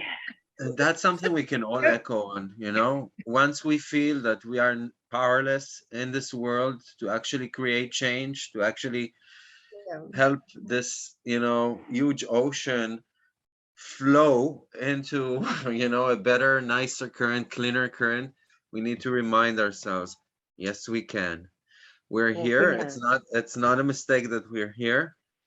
And never has been a more important time to be alive, you know. Never ever. But it's interesting. Well, if we just survive these eclipses, I think we will be fine. I mean, these eclipses are pretty nasty.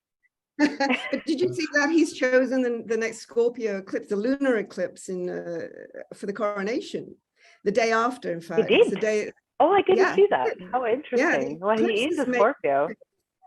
Yeah, the eclipse is May 5th, and the coronation at least is the day after, but yeah. So it's 15 degrees Scorpio, I think, the lunar eclipse. Wow. So yeah, it's amazing. Yeah. Will this be the last English king? Node square, you know. Yeah. Sorry? Well, this will be the last British king. No, I'm asking, will this be, it's, you know, it's like, will there be a change in the English monarchy, a transformation? There has to be a change. There has to be a change, because it's not Aquarian. The Aquarian, you know, principle coming in is the anti to Leo and the monarchy. So it has to change radically. And it depends how much it can change. But it has it's possible. It has shown signs of adapting and realizing it has to adapt, and Diana had a lot to do with kicking that off, and all the drama going on with that. It realizes it does have to, and he is ecologically minded as well, so he cares a lot about the environment. He's done quite a lot to do with that. So it's like the combination of both. It might have its place, but it does radically have to change. It can't stay the same, and that has to push further too, because it's impossible to, you know, to keep it the same. It does have, it's interesting because it has a sense of tradition and community, which I didn't appreciate when I was a teenager. I thought, get rid of the monarchy. I have Chiron, you know, the Chiron and Aquarius in my 12th house and opposite Uranus, and I thought, like a lot of us do. And I think, why don't they just get rid of it? But as I grew older, I saw, just a minute, this is continuity. This is an amazing continuity that gives something to community that we've lost a lot in community. And although it had its, you know, obviously very dark period, it's even got its dark period now, still the consequences of that, it's showing the content, having that glue is something for the community, I believe, and the tradition. So I would say not get rid of it completely now, but change it radically. But it will be interesting to see how it does change in the years to come, because it does have to.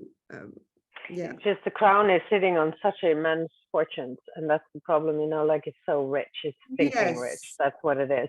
And well, you know, Charles that has to be distributed. Thinking, well, yeah, but there are more that's thinking rich than them even now. It's like billionaires. Of course there are. There are, but they have such a symbolical power. So it would be nice to have somebody with such power to actually step up and be an actual king and show what it means to the world, because I'm so tired of these puppets who are just there waving, you know, like, where are the people with the real power going and stepping it up a little bit and saying, this is what it means to lead? Because what the world is seeing now is a leadership crisis, and nobody's doing it. Like, you know, it's all been tied up in trade deals and agreements and signed papers and little writings and things. We can't really do it because we signed a paper and blah, blah, blah. It's always outsourcing responsibility to somewhere else. Just like so I can't really do anything. Everybody's like this. I'm sorry, I know, but we can't, you know. That's the beauty about going to extremes, you know, because as you said, you know, at that final hour, these dying systems become more radical even, you know, and that makes it more apparent for everybody, for the layman, to see what's right, to see what's true, to see what needs to change, you know. But what's interesting is that I think people are more, because the monarchy doesn't have power really. It has still, you know, a lot of money, and it has assets, and it has standing superiority, you know, but it doesn't have power. The government does. And now I think people are getting very enraged about the government, because they think governments, we have been, as I said before, you know, we've been done really by them. They're not what they seem to be. They don't really care about the people, and people need to start saying something. It's like in Britain now, the chaos. Well, they haven't said anything. I mean, they put up with Brexit. They put, you know, that was the way down. That was not democratic. One vote for a nation to lead, to make such a groundbreaking decision. One vote, that's not democracy. And people were ignorant of what they were doing, and they were just voting on it. We're now reaping in England the seeds of that. But we were always going to, because it all spelt catastrophe, and we had to go down. And although it's my country, and obviously I'm sorry to see it go down, I am glad to see it happening in a way, because it had to happen. They are arrogant, the government are arrogant, they don't listen to people, and that has to change. And if England has to lead the way through their catastrophe, and people should rise up. And they should demand that this changes, because the systems everywhere are a mess, and they are not democratic, and democracy is on its knees anyway, as we were saying. And if we don't start actually demanding true democracy and equality, where we can balance at least, we're going to lose what freedom we have. And that's on the line now. And that's why the people have to recognize this, you know, So get angry. Speaking of which, I want to move this along just a little bit, because we're almost at 2 hours. But this is a great conversation, and you know, I could go all day. I know. Oh, what have we done? Anthony would have brought us into line, but exactly. Yeah, I've got Anthony on my. Anyway, so the lunar eclipse just happens to fall on the day of the U.S. Midterm elections, which that's true. Speaking of democracy, and you know, and it being on the line, and wow, I mean, with Uranus conjunct the eclipse, and you know, opposite Mercury in Scorpio. This is set for Washington D.C., so adjust for other time zones. But the nodal axis on the outside there, what is that? The 14. Oh, those are the planet. Those are the planetary nodes. That's the planetary nodes for Venus and Mars and Mercury. Okay, got it. Right. Yes. Geocentric. It's conjunct. Geocentric. It's not only Uranus, but it's a square to Saturn as well, you know, that works into that eclipse. Right. Okay, let me get my annotator out. Okay, so here we have Saturn. And we have all of this in Scorpio. And these are all of the planetary nodes. Mercury, the north node of Mercury, there, the south node of Mercury, and the south node of Mars, all right here with all of this. And then we have Uranus conjunct the eclipse and the North Node. Gosh. Yeah, gosh. Yeah, and square the nodes of Neptune. Right, yes. Huh, interesting. Yeah, here's the And the North Node up there in Leo is the North Node of Neptune. Neptunian North Node. planetary node of Neptune. Neptune. Oh, Neptune, of course it is. Wow, yeah. Wow. Yeah, What's that, wow. Aquarius? Wow. Which node? I can't see. This is the south node of Neptune. Ah, Yes. Whoa. so a lot of Yeah. deception, Oh my God. a lot of Well, it's at a It's what we call crossroads. astrological go-go juice. Yeah, it's, I mean, everything is lined up, crossed, and yeah. Yeah. here we are. People don't know. I mean, people are so deceived as to what they're even going to be voting for. They think that what they're voting for is going to bring democracy when maybe it's going to bring the opposite.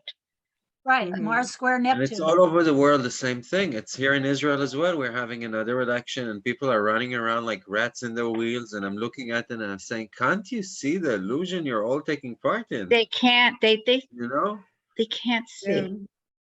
No. Like But I get yet- personally insulted, but if somebody would tell me that I'm not intelligent enough or apt enough to go into my phone once a day and see what's, you know, on the agenda today and decide, you know, and if not, I could give it to the Republican Party, or, you know, or in your case, Michaela, the Labor Party or whatever, you know, I take part in to choose this day for me, you know, because I'm busy, you know, I'm working, I'm seeing clients, I don't have the time today. It can do it automatically. I don't need their offices. I don't need the elections. I don't need the flights and the security men and the secretaries and the staff and all of their deals. All of that Yeah. money can go back to the public. I just need the people that actually do things for us, you know, all the clerks, all the bureaucratical people, that keep them in place, you know, and they can get the orders they need about decisions from the people digitally, from their phones, you know, from whatever, you know, other apparatus you're using. But And we people are don't need being the rest. guided. People are being guided by very strong unconscious compulsions that Yes. they're not even aware of, Mhm. and they don't even consider the lack of integrity behind a lot of the things that they think they want. Well, that they're being told that they Exactly. want. Right. Yeah. Yeah. Isn't this eclipses But and a wonderful the time for mind them to control find is out going on. why they want the things they want? Yeah. Yeah. I mean, Yeah. Why do we Exactly. want the things we want, you know? Right, Why right. do The we solar, crave what we crave? the solar eclipse conjunct Venus, and then this one conjunct everything else. yeah, there's a very strong unconscious compulsion to concerning our values, and Yeah. people seem to be so blinded that they can't really see what's Mhm. behind, what's the motivation behind their values. Yeah. Well, of course, the higher octave of, you know, Venus is Neptune, and Neptune ruling the planetary nodes. You know, World War One, the planetary nodes of Neptune came into that too. Uranus was conjunct, I think. What was it? Yeah, Uranus. No, sorry, Neptune in Aquarius, I think it was, or Leo. I can't quite remember. Leo, But it was probably the Leo. planetary nodes of Neptune sort of ran into World War One, and they got more and more into World War II when that started. So it's as though Neptune is the bottom line of it, and Aquarius, in Aquarius, interestingly trying to, you know, get this. It's as though the age of Pisces, you know, the true spirit of the age of Pisces, which is lost in all this, in all the lies and deceit. You know, but the true spirituality of Neptune trying to get through into the Aquarian age. So the nodes of Neptune have come up quite a lot, and with, you know, as I say, in the wars, and now they're being highlighted again in the transiting nodes, in the bendings, and then there you've got them there. So that's going to increase as the nodes go now into, you know, they're going down, and that's going to get more and more now. And, you know, south and north node of America, the US chart is right in that. So, and interestingly, you know, there's going to be an eclipse in, I think it's 2028 or 27 or 28, and that will be in Aquarius, and Pluto will be exactly conjunct that eclipse at 6 degrees, right on the south node of America's chart at 6 degrees Aquarius. Wow. So yeah, that's what we're sort of heading for. It's like, it looks like that could be that could be the culmination point of, so really interesting what happens. I'm actually afraid for the US, you know, and its part in global politics, because as much as I, you know, don't like liberal capitalism and stand against it, the US have literally saved our asses, you know, in the last 2 big wars. You know, I would have been standing here, you know, speaking with you, or sitting here speaking with you, if it wasn't for the US. This intervention, you know, in the last Great War. So if the US was one of my children, I would be afraid for that child and what it's going through right now. You know, I would be stressed about that. And I really hope that the US could pull through and become, you know, something, at least strive to become something better than, you know, the norm. It's going towards its nodal axis instead of, you know, and the south node is being worked on so that it goes to the north node, sun, you know, which is in Cancer, isn't it? So it's the sun in Cancer, the great mother. It's being worked on so that it goes towards that. The Pluto part has to be pushed out of it, and that's what's happening. So it's not that, you know. I'm sorry to laugh. I just feel so many times that the whole world scene is like you're stuck in some dysfunctional family drama. Like, we are. I can't help but feel like that sometimes. It's like, oh no, now they start fighting again. Oh my God, can't they just get a divorce? You know, that type of thing. You know, they can't really talk. It's like, that's how I feel. It's like fighting about money, and, you know, like, and I, like, if you look into the micro and macro cosmos, and especially there were some things happening, and I'm like, oh dear Lord, this is like, I'm re-traumatized on some real, like, personal level here, because it feels like these parents will never stop fighting. American Family, watch that. That's brilliant. Is that so I think, you know, like, can't we all just get along? Yeah. But that is fantastic, and that's the saving grace, because America does have, you know, it has at the moment, it's sort of split and polarized. Well, we all are, like you just said, we're all going through that. But it has this take on it itself. It has this satire, and, you know, that you can see in programs like American Family and the Simpsons, and there are a lot of it, actually. I mean, America's really, and in some of the films like Don't Look Up and all that.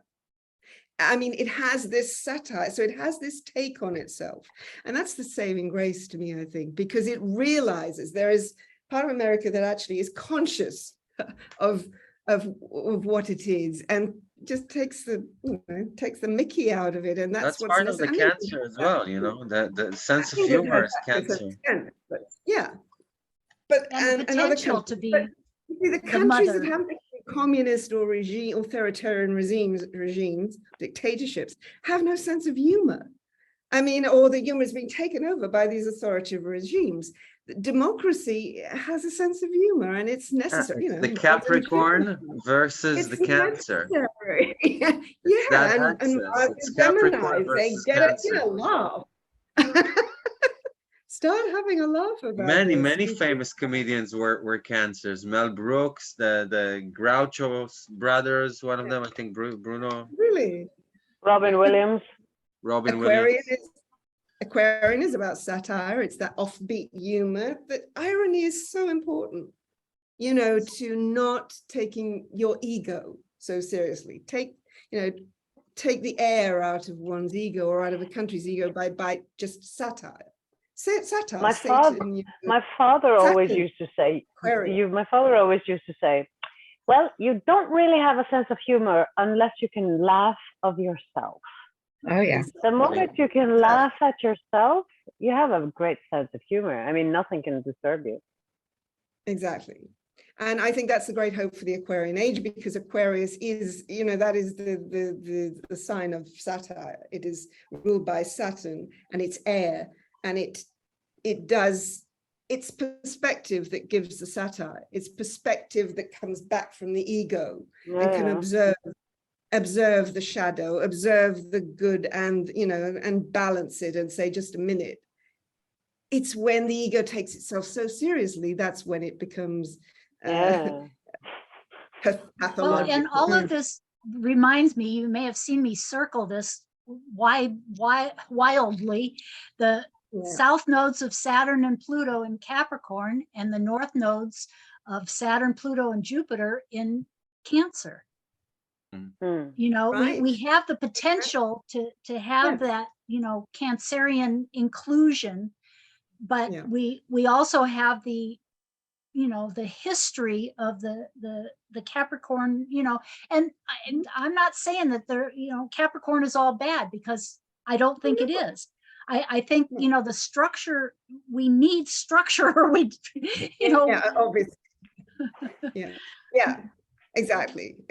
We can't all be doing a free for all and, you know, just have no government. Government is important, but it has to be a restructured kind of, the system needs restructuring now. Government, as you were saying, it doesn't work the same way. We can't stay in the old ways. It's being proven all over the world that those old structures have to go, that they do not work the same, that governments can't work the same. We cannot have this as it is. It has to, and that's why it's breaking down first. And that's why America is, but America is going to, that's why it's not going to be, we're not going to be subsumed, I do really believe, by authoritarian governments like, you know, Russia is. The people of Russia don't want Putin. They're being forced out of it. They're being actually forced out and to break away from this. And China is too. The people are starting to protest for the first time in God knows how many years, since the Tiananmen Square. It's a small group of people controlling everybody, and nobody wants to be under their control. That can't be. It's like the extreme of the patriarchy we're seeing in those countries. And it's going to change, because it's actually imploding from the inside. We're seeing those countries implode. And the internet's a lot to do with that. Communications, they can't stay like that. They're on a losing wicket. It's going to change. Aquarius, it's got to. So we just have to go through all this shit first. Well, yeah, and you know, to me, it's dredging up, you know, everything from a very long time ago past. Which, if you guys want to talk about the one other topic that is personal to me, and I'm going to do a Zoom meeting on it in a couple of weeks, but I have a chart of the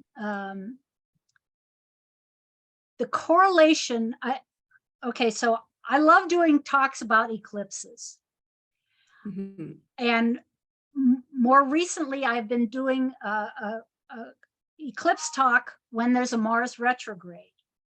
And so this one, when I started researching it, I realized, I mean, this is, you know, the Reader's Digest very quickly condensed version, that there are Mars retrogrades on the same, that start and end on just almost exactly the same degree, in addition to eclipses on the same degree, exactly 205 years apart. The difference being that it's alternating solar eclipse and lunar eclipse. Wow. So so solar eclipse in 1407, lunar eclipse 1612, solar eclipse 1817, and lunar eclipse this year. So my thinking is that, you know, and the other thing is that the nodes progress 27 degree. They're all Scorpio, Taurus, 27 degrees here, 22 degrees here, 17 degrees here, and 13 degrees here. So it's, are we learning something? Are we finally talking about it? Are we, what do you guys think? You know, just a few minutes and then we'll wrap up. No, that's really good. Go ahead. Does someone want to say? First of all, it's a fascinating pattern that you found out. Yeah. You know, we need to examine it. We need to see what has happened throughout these years. You know, not only at the exact period, you know, but maybe a year before that, 2 years before. What was the important things that took place along these years? And I think it's a fascinating subject. Yeah, exactly. And it's taken us through the age of, I mean, that's not all the age of Pisces, but obviously this has all been going through the last 500 years or so. Right, yeah, and there was one 205 years prior to it that was, it was not, I can't remember, maybe it wasn't an eclipse, or maybe it was an eclipse and the nodes were in Sag and Gemini. Right. And then this one, there are 2 or 3 afterwards that are in the that are also in the Taurus and Scorpio, but then in about 600 years, there's a lunation at the same degree, but the nodes have moved into Libra and Aries. So we only have to wait 600 years right to get through this phase. But what is this phase? That's what that's the question. Oh, and the other thing, this bit down here just blew my mind when this is what kept me up the other night, is that I realized that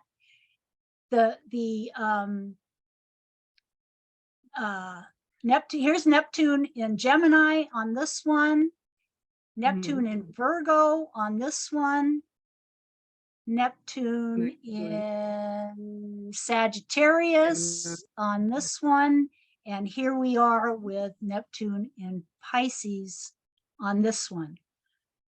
All mutable. Well, it's all mutable. It's all the same degree, and it's in succession. Right. It's like Neptune has moved finally into its own sign as a sort of last goodbye, you know, the Pisces age. We've got to reach its potential. Here we are sort of faking Pisces for all these years, and now we've got to not stop faking it almost. Ooh, I like that. The mutable signs are very much about dissolution, dissolving something, because you know, just after a mutable sign, you have a cardinal sign. Right. And that's the beginning of a new cycle. So there's something dissolving, something being, you know, it's more like letting go, something being released. So there's like, for me, that's a sort of like an exhale of something. You know, you would have to look into the phases and such. But you know, I mean, repeating cycles is what we study. You know, you can go very deep into the wormholes. You know, once you do that, you know, like, and it's all dark, these, but I mean, it's like the different, this is like the same melody is being played on each of these states. It's like, oh, that tune, we've heard that one before, but it's just the backdrop is a little different because we're in another historical time. I mean, 1407 was the end of the Middle Ages, you know, in a way. Like, it was just really like the Renaissance was really taking a hold then. And then, you know, you started the Age of Enlightenment. And if you look in, I don't know if you read Essays on Astrology by Rob Hand. He has a very good essay on the Age of Pisces there. And he has a theory that the first half of the age of Pisces is very much connected to Pisces, whereas the second age of Pisces is very much connected to Virgo. And so here we have the whole, for me it carries the religious dogmatic tones of Christianity and how it influenced how we view everything, how we view ourselves. And we talked about it a little bit, being good, being bad, good girl, bad girl, that kind of thing. Being able to individualize requires that we break up with the Puritanism that is destroying our free breaths. But religion was used as a control mechanism, so it has been feeded. I went to Israel with Maurice. You were there, Nia, and I remember I had such an atheistic, like, oh God, I hate this religious because it's so misogynist, And as a woman traveling there, it's really triggering. Mm-hmm. And also I grew up in a very, like a evangelistic place. My family weren't part of it, but my grandmother was very sanctimonious. And, this thing was part of me growing up. So I was an atheist at the age of 14, and I think it's a very important part of individualizing. And doesn't take the spiritual aspect of life away, which is different, but it takes the dogmatic aspect of life away. And this is something that I'm still working on, the morals of everything, like responsibility, what to do, what to not do, how to conduct yourself, how to, sleep well at night, knowing that you did your best. Maybe you made a mistake. Yeah, maybe you did. You could be wrong. Maybe you were. The self-punitive thing that goes on so much in humanity. This self-shame, the conditioned shame, and everything that we are now deconditioning through Pluto in Capricorn. Not everything all at once, but we are actually saying goodbye to an astrological age. And what she brought up here was the last 600 years of repeating melodies. And for me, when there's a lot of mutability involved, it has to do with the body of knowledge that informs our societies, what we believe in, and how we believe who we are, And so I think, we are learning so much about trauma and trauma responses and abuse, and how we can abuse and how we abuse ourselves, abuse and self-abuse versus self-respect and respect. This is the whole core of the issue. Why do we want to eat the rich? Because they don't respect. There's no respect for nothing. It's just plain thievery. And the theme is the same. These traumatized wounds that are coming up en masse. People are learning how to handle them now without going around causing especially fires. With the nodes in Scorpio. Yeah. Huh? Yeah, exactly. And that's the highlight of that's the same with all these, like the spiral is moving upwards. And I don't know, I just had one, I talked to a normie today, like a person who's not, doesn't know about astrology and stuff, and she was like, yeah, I'm starting to really learn about my traumas and stuff. And I'm like, okay, wow, love it. I'm liking what's going on. People are learning how to, but it's communication, treat themselves better inside this capitalistic system that does not allow them for, like, they're running around looking for rewards all the time, working for it, 9 to 4, being very exhausted all the time, wanting rewards. I drink a little bit too much wine, but it's just because, I have to slave so much. Like we're always in this reward mechanism in our brains because, like it's the whole not being here now thing going on with everyone. Stress too. They're always in the future or in the past. It's like they're not really here. But that's our thinking, as you were saying, because communication is the way we think. It's the way we use our minds. And what that draws attention to this in Gemini, saying about our minds that you were saying about before, that actually that's when the printing press was brought in. There was a huge that's what I wanted to say, exactly. She took your point. And so suddenly all this writing was accessible to the masses that hadn't been before. And so that Gemini change in communication, so it's as though you see a leap forward in communication every time you get these, you know, that it's opened up the world some more, which opens up our thinking, which opens up the way we live. It's fundamental to everything, to our human existence, the way we communicate. So I think those charts very much show that.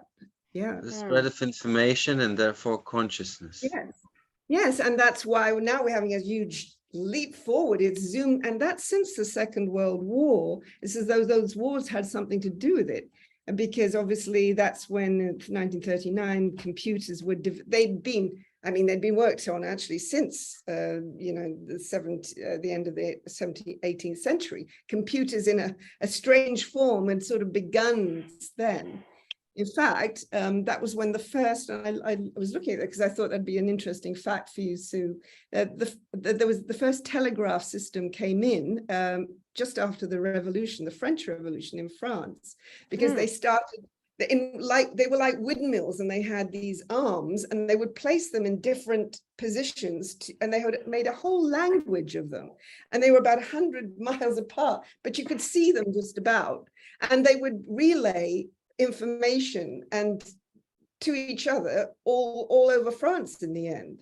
And they lasted until the middle of the 19th century, and then they got rid of them, and then telegraph started coming. But that was the first, but that was communication because of the revolution, because they were afraid that other countries would invade them to bring the monarchy back to the monarchy and power structures. But communication, power structures change, you know, and that's what we're seeing. We're seeing communication has got to such a degree, and it's really excelling now but it is since 1939 that it's really accelerated. And of course, we see the internet now.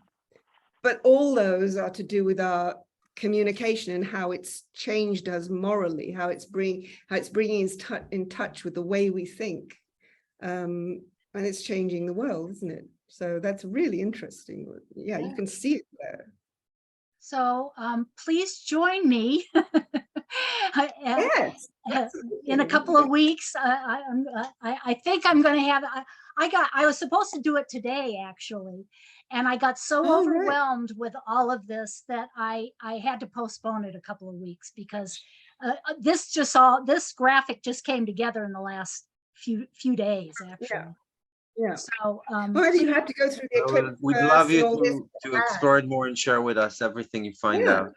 Absolutely. Well, join me for the talk, and then, you know, maybe this can even turn into something more, because I see it as, I mean, it's kept me up at night. Like, you can hear my voice is just rising, because it just seems like this is something huge that is that, you know, that is permeating the time now.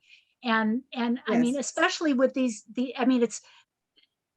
with the eclipses. I mean, I'm starting to get where I can't even speak, because there's so many thoughts coming in all at once.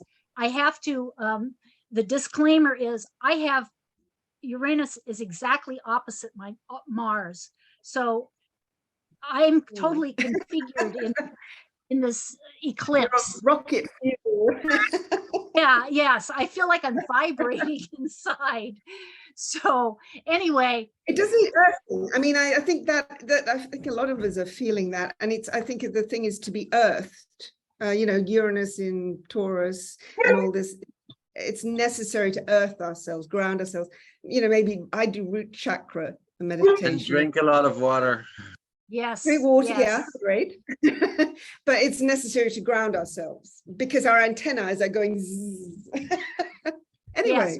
Okay, so it was amazing. It was extraordinary, really. I enjoyed it so much. Thank you all. It was healing. Wonderful. And so I just want to sum up the advice that we came up with was: breathe, ground, drink water, and talk. Right? Talk. Keep talking. And let go. Sorry, Anthony. Namaste. Well, and you know, I guess, you know, we need our Capricorn to keep our boundaries, because here we are at going on 2.5 hours. But hey, with all these transits, we needed it. Exactly. Right. Yes. Yes. Thank you all.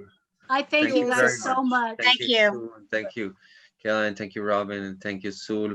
Thank you, everybody. Thank you. It's lovely to see you guys again. Beautiful. Thank you. It's great to have you. It's great to have. We had a great group today. I'm very pleased. Yeah, It always turns out just right. You know, we people come and then they can't come, and it always turns out just right. So thank you. Thank you. Yeah. Thank you. Ciao. Later. Bye-bye. Next week.